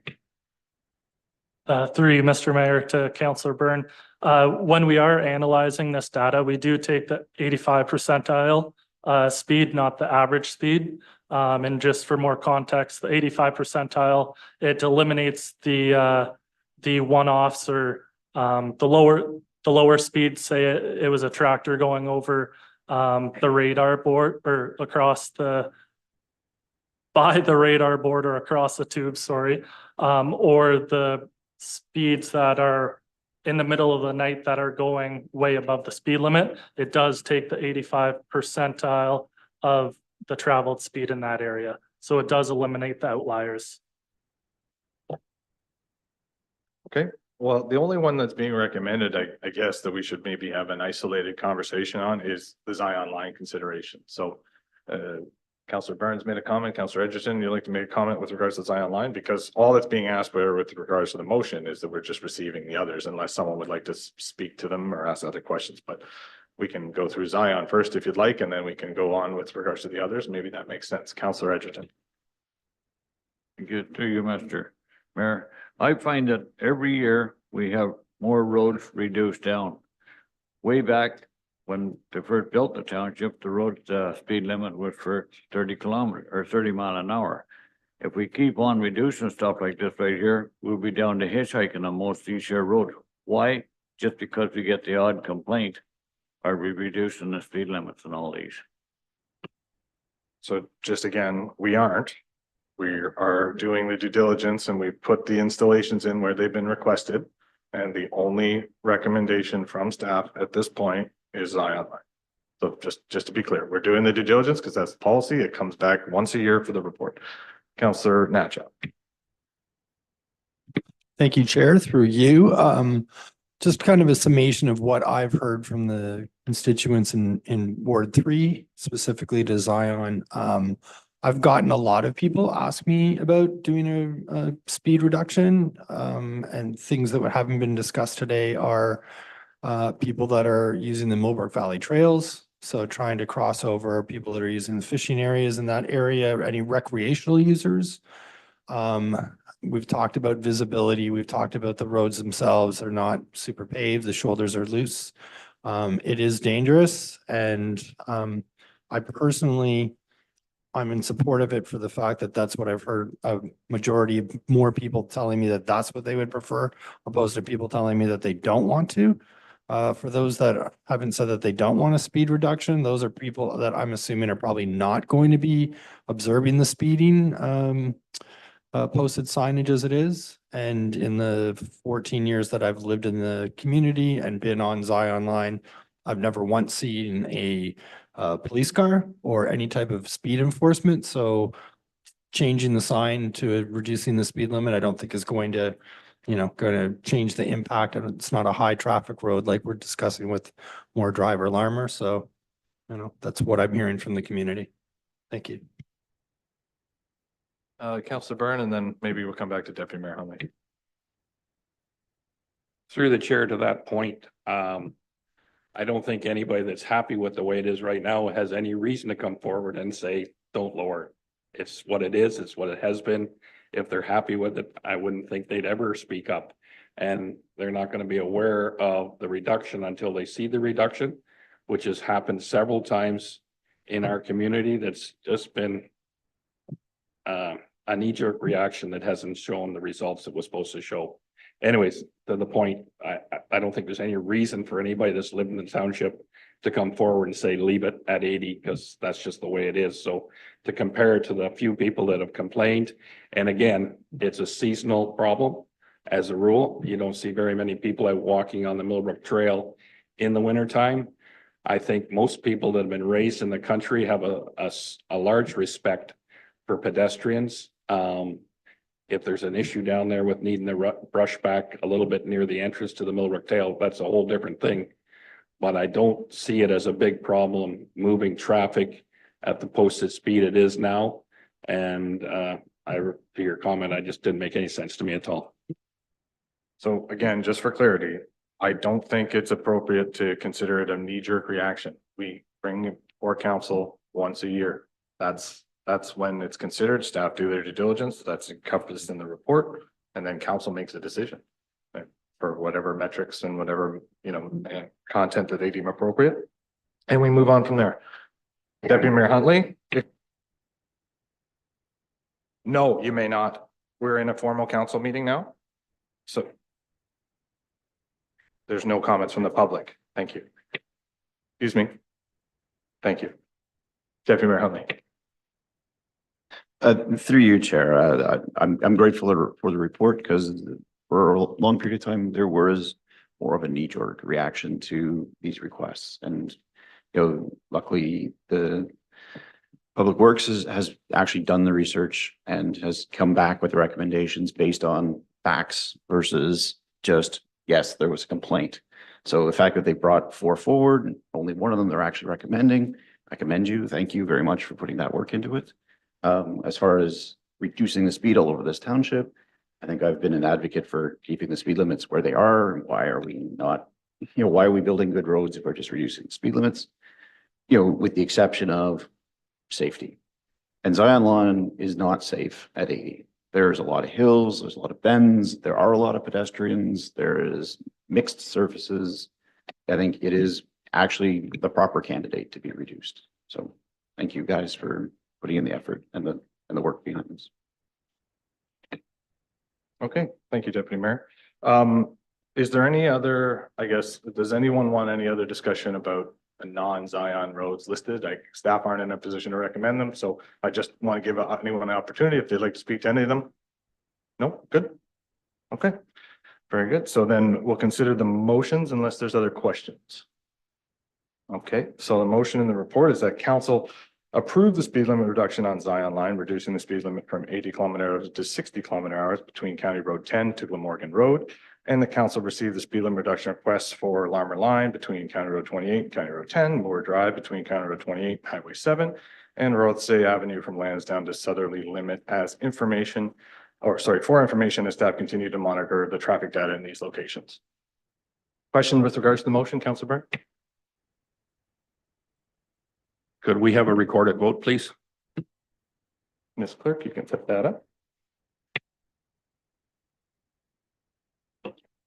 Through you, Mayor Graham, we just need a mover and a seconder, and then we can call for the recorded vote. So move, Councilor Edgerton. Yep, Councilor Natchoff. Deputy Mayor Huntley, Yes. Councillor Natchoff, Yes. Councillor Byrne, No. Councillor Edgerton, No. and Mayor Graham. Yes. So that motion is approved. Good discussion, definitely. This one has been, I think that Zion has come up a number of years and hasn't been done. So I think the fact that it continues to be a source of complaint and a source of concern, the decision's been made. 9.3 report Public Works 2024-18 Waste Management 3-year contract Withers Waste Management 2024-27. Mr. Hancock. Thank you, Mr. Mayor. Through you to council, the 2 recommendations before you are: number 1, the council approve a 3-year contract renewal with Withers Waste Management for curbside collection and disposal services from September 16, 2024 through to September 16, 2027. And number 2, that the clerk and mayor be authorized to sign bylaw 2024-49, being a bylaw to execute a waste management agreement between the Township of Cavan and 233-7700 Ontario Limited, operating as Withers Waste Management for waste collection and disposal services. And Mr. Mayor, just I did have a couple of questions that were raised on this report, so I thought I'd take a moment and just go back through a little bit of the history of the present contract extensions that we've had with Withers Waste. So the contract with Withers Waste includes curbside collection, includes collection of your compost in the Millbrook built-out area. It includes leaf and yard waste, and includes bin, what they call pickups at the transfer station.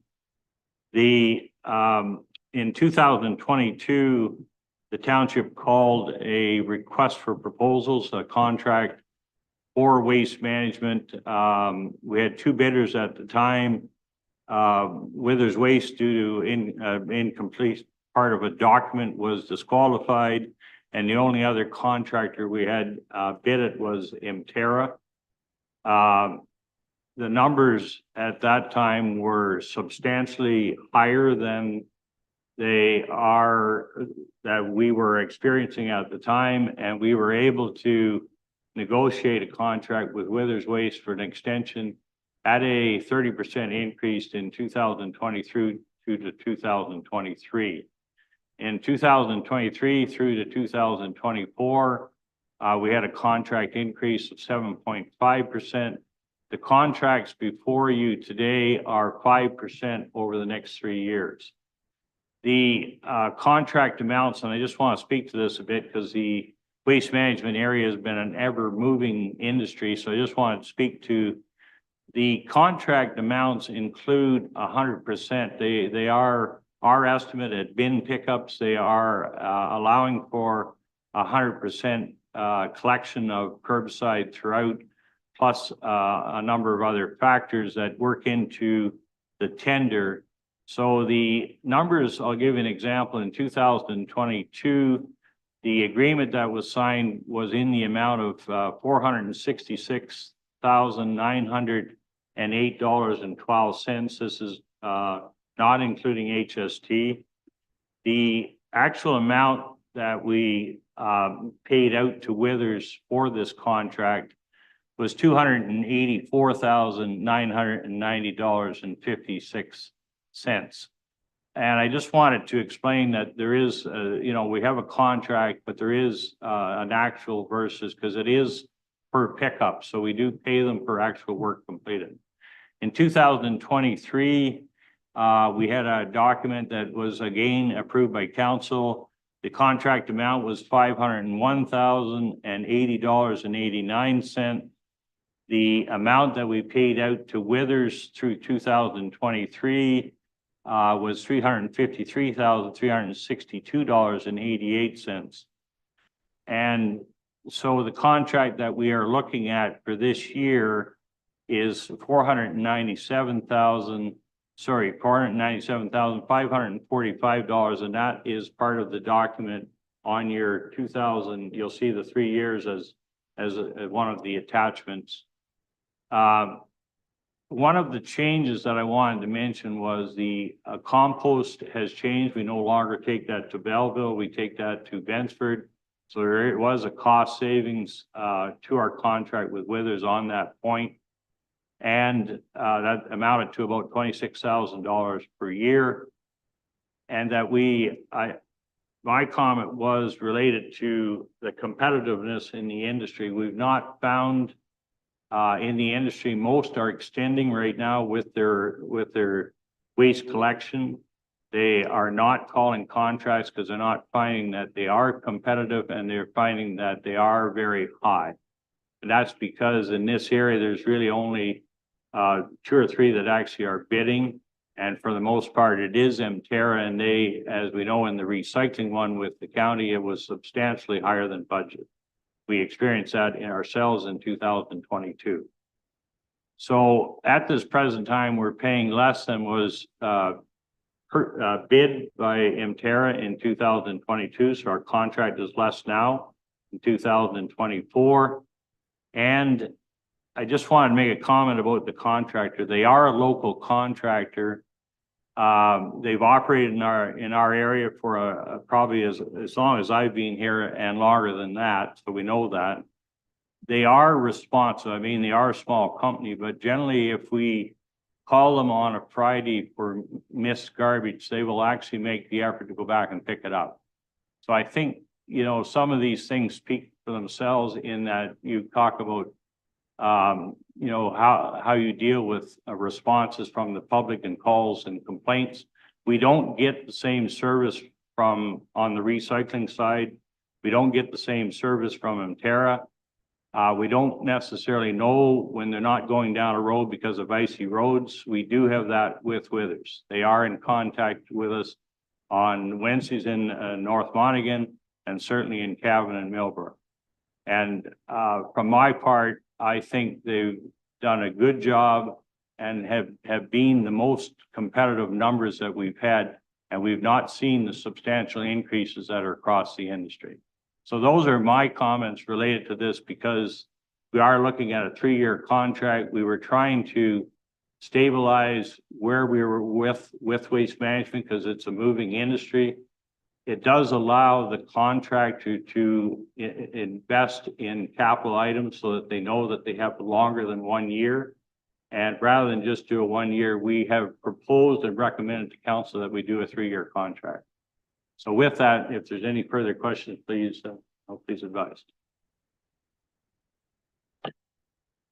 Yeah, thank you, Mr. Hancock, and thanks for that additional information. I'm sure there'll be questions. Speaking of questions, members of council, Councilor Byrne. Through the chair, I agree. I think Deanna Withers has treated us well.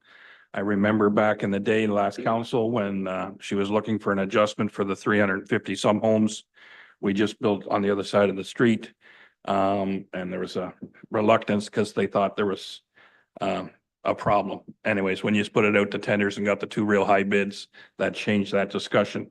So my question is right now, with a 3-year contract and the 600 and something basements we're digging out behind the new hockey rink, how does that play into this 3-year program? Is she going to have some way, if that comes on, if the construction happens on a timely basis, is that going to come into play in this 3-year contract deal? Through Mr. Mayor to Councilor Byrne, the contract is per stop. So as there are occupancies in the new subdivision, they are included and she does get paid for them.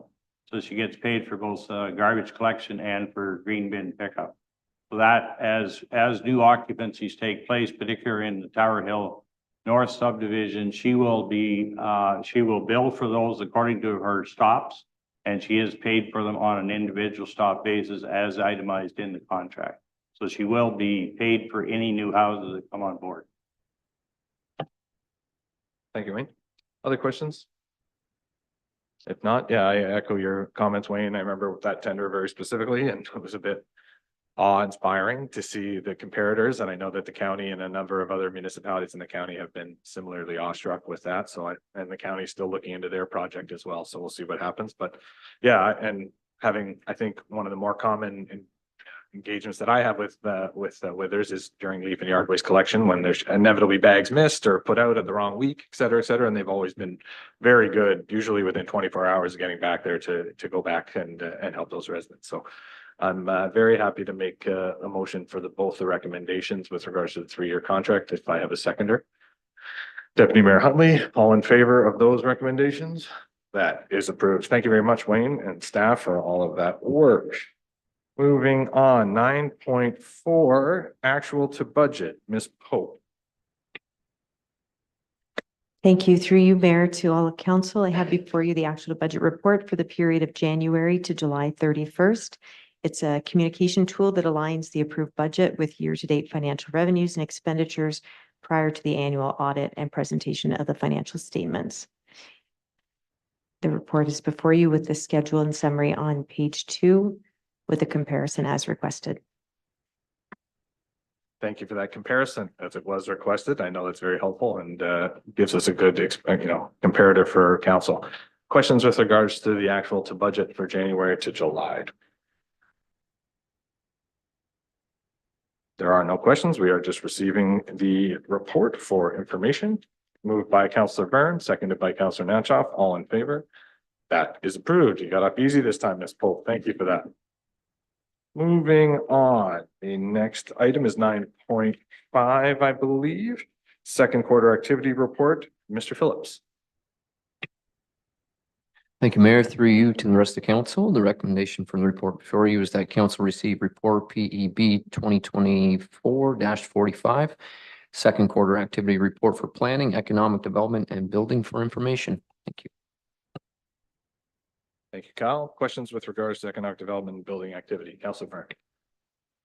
Through the chair to Kyle, you mentioned there's been a delay and economy's kind of slumped a little bit, which is, I think it's falling apart, but that's fine. I'm just wondering, when you look at these charges, how is the actual amount per unit or per residence? Has it changed much when I look at these numbers, they're totals. They don't really tell me if the actual base number has increased or decreased, or I'm never going to decrease, but I'm just trying to relate it to the actual totals. Through you, Mayor, to Council Byrne. The development charges are already set in our development charge bylaw, so specific to the building permit fees. We take a look annually where our reserves are at and what our cost at the end of the year was to enforce the building code. So because the Building Code Act is separate from the municipality, we're not to make a profit, but it's supposed to, over long term, be net zero. So we look at what we had in for building permits, what type that we had, because agricultural usually is less than a residential build. There's insulation, there's all that type of thing.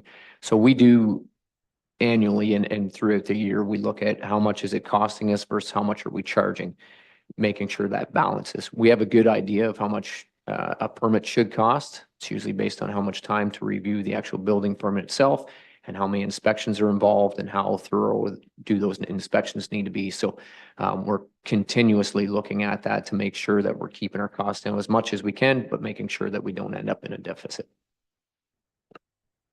Thank you for that, Kyle. Other questions? Deputy Mayor Huntley? Through you, Chair.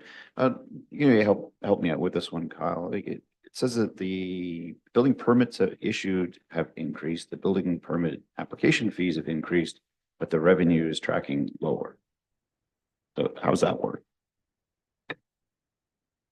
Through you, Mayor, to Deputy Mayor Huntley. So it's a comparison from year over year. So from last year, it's way above where we were, which is great. But for what we thought we were going to be, we did think Tower Hill North was going to be coming on this year. We thought that as well last year. It's not. So we're slightly below where we were hoping to be, but pretty close. But compared to last year, we're well up. Other questions? If not, we are receiving the report for information. If I have a mover and a seconder, moved by Councilor Burns, second by Councilor Natchoff, all in favor? That is approved. Thank you, Mr. Phillips. CAO report, capital status, Ms. Hurley, anything to report? Through you, Mr. Chairman, to Council, the report is before you. If you have any questions, we have provided you an update on the project list as well. As you know, we're getting closer to the end of the year, so we're working on our projects to ensure they're either completed or there's comments in there if they are rolling over, potentially could roll over for 2025. Thank you, Ms. Hurley. Questions with regards to the report and capital project status, Councilor Burns?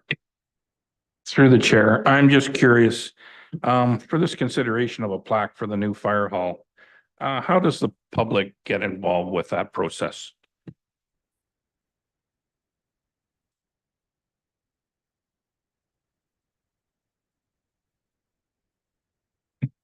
Thank you, through council. So right now, we were just directed to put that on the outstanding item. We will have to, I think the intention was that staff would bring back a report on how that, or what that would look like and what that process could potentially be so that council could take that under consideration.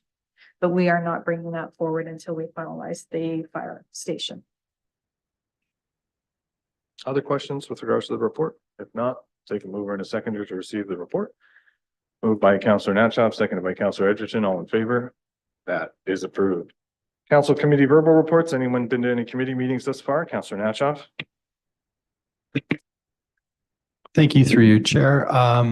Not committee meeting as much, but last week myself and Deputy Mayor Huntley went to Ottawa for the OEMC conference. I thought it was a great opportunity to listen to issues and challenges that other communities similar to us are facing. An excellent opportunity to meet other economic development people and councillors and mayors, and all in all, it was a really good opportunity. Glad that I attended. And Millbrook Valley Trails meeting coming up next week. Just wanted to commend Chris Allison and his team in Parks and Rec with how the bridge development's going along. I've been getting tons of really great feedback from people using the trails. It looks really great. You guys are doing a really good job. You're not only on time and budget, but everyone's really happy. So excited to cut a ribbon on that somewhere down the line. And yeah, that's it for now. Any other committee reports? Councilor Edgerton? On September the 12th, we had a meeting with Mr. Hack meeting and mostly just discussed budgets. Thank you for that, Councillor Edgerton. Deputy Mayor Huntley. Through you, as Lance suggested, we were at the conference this week, which was really great. And I always come back with great ideas that get staff nervous. Too bad Miss Ellis isn't here because I saw some interesting uses of storage containers and sea crates, but I'll have to take that up with her when I get a chance. Excellent. Any other, so with regards to myself, there's a number of committee updates. We had the library board meeting tomorrow night. We had the police services board meeting last week where the majority of the discussion was around the disruption around the new legislation overseeing the policing in Ontario. There's been a lot of complications and a lot of verbiage that, again, is, I think most of council will be familiar, is not really suited to the rural limitations of policing services. So there was interesting conversations about that and a lot of lobbying that I think the police board is still doing. And as we're familiar with, waiting for further definitions about what parts of the legislation actually mean and how it should be interpreted accurately. So we're not alone in that sort of rural struggle. So it's so far they have a good plan in place, and a lot of it is around the training requirements that different officers and special constables require. Unfortunately, I think there's only 2 post-secondary education facilities that actually provide some of this training, and it's not offered online. So you'd have to go for a 5 or 8 week course, depending on the certification you require, and be housed in proximity to the campus. And that's not really conducive to smaller police forces across Eastern Ontario. So there's a lot of conversations going on about interpretations and definitions in the new acts and what they're going to be, what's going or could be done to facilitate some of the training to meet the requirements for non-urban police services that are, very common in this area outside of the Big 12. So in addition to that, I had the pleasure of working alongside our staff with regards to the Harvest Table Dinner.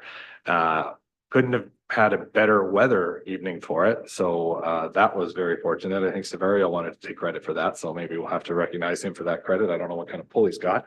Anyways, I just wanted to thank all the members of the committee and call them out by name. Jennifer Steen, Yvette Hurley, Bridget Iott, Chris Allison, Kyle Phillips, Lauren Hood, Marissa Sleep, Nicole Angel, and of course, Deputy Mayor Huntley, all on that committee to bring it together. But more importantly, there was a number of additional staff from the township that volunteered their time to support. Even Mr. Hancock was donning an apron and bringing food to tables. So it was a real class effort and a real so many positive comments from members of the community, not just about the event itself, but also just the attitude and the positivity that staff were there to make it a great evening for everyone. So a lot of interest in having it more often, if not annually. So we'll make sure that we move forward with that. But just very proud night for the municipality, and great work to everyone involved, and and thanks so much for the support. Is going above and beyond from staff, from Parks and Recs, all the way up to the various department heads. So thank you for all of that. With that, can I get a motion to receive those verbal updates for information? Councillor Byrne and Councillor Natchoff, all in favor? That is approved. There is no general business. There is no correspondence for information. There is no correspondence for action. I'll read the bylaws. Bylaw number 2024-49, being a bylaw to execute a waste management agreement between the Township of Cavan-Monaghan and 2337700 Ontario Limited, operating as Whalers Waste Management for curbside waste collection and disposal services, to be read a first, second, and third time and passed the 16th day of September, signed by the mayor and the clerk, and the corporate seal attached thereto. Can I get a mover for that bylaw? Councillor Edgerton, Councillor Byrne, all in favor? That is approved. There is no unfinished business. Any notices of motion? Seeing none. The confirming bylaw is bylaw number 2024-50, being a bylaw to confirm the proceedings of the meeting held September 16, 2024, be read a first, second, third time and passed the 16th day of September, signed by the mayor and the clerk, and the corporate seal attached thereto, moved by Councillor Byrne and Councillor Natchoff, all in favor. That is approved. And lastly, a motion to adjourn today's meeting. Councillor Edgerton and Councillor Natchoff, all in favor. That is also approved. There's a number of upcoming events that I'll bring to your attention and read aloud now. We have another special council meeting about Town Hall Consulting and Strategic Planning Workshop tomorrow at 10 a.m. to 4 p.m. That is in the council chambers. The Cavan-Monaghan Public Library Board meeting is tomorrow night, as I mentioned, at the Millbrook branch. The Sustainability Advisory Committee meets Friday, September 20th at 1 p.m. The Millbrook Valley Trails Advisory Committee meets Monday, September 23rd at 4 p.m. And the next regular council meeting of the Township of Cavan-Monaghan is Monday, October 7th at 1 p.m. in the chambers. And then the subsequent meeting to that is on Monday, October 21st at 1 p.m. also in the chambers. Hope all the kids are doing well with the back to school adjustment, and we will see you in October. Thank you.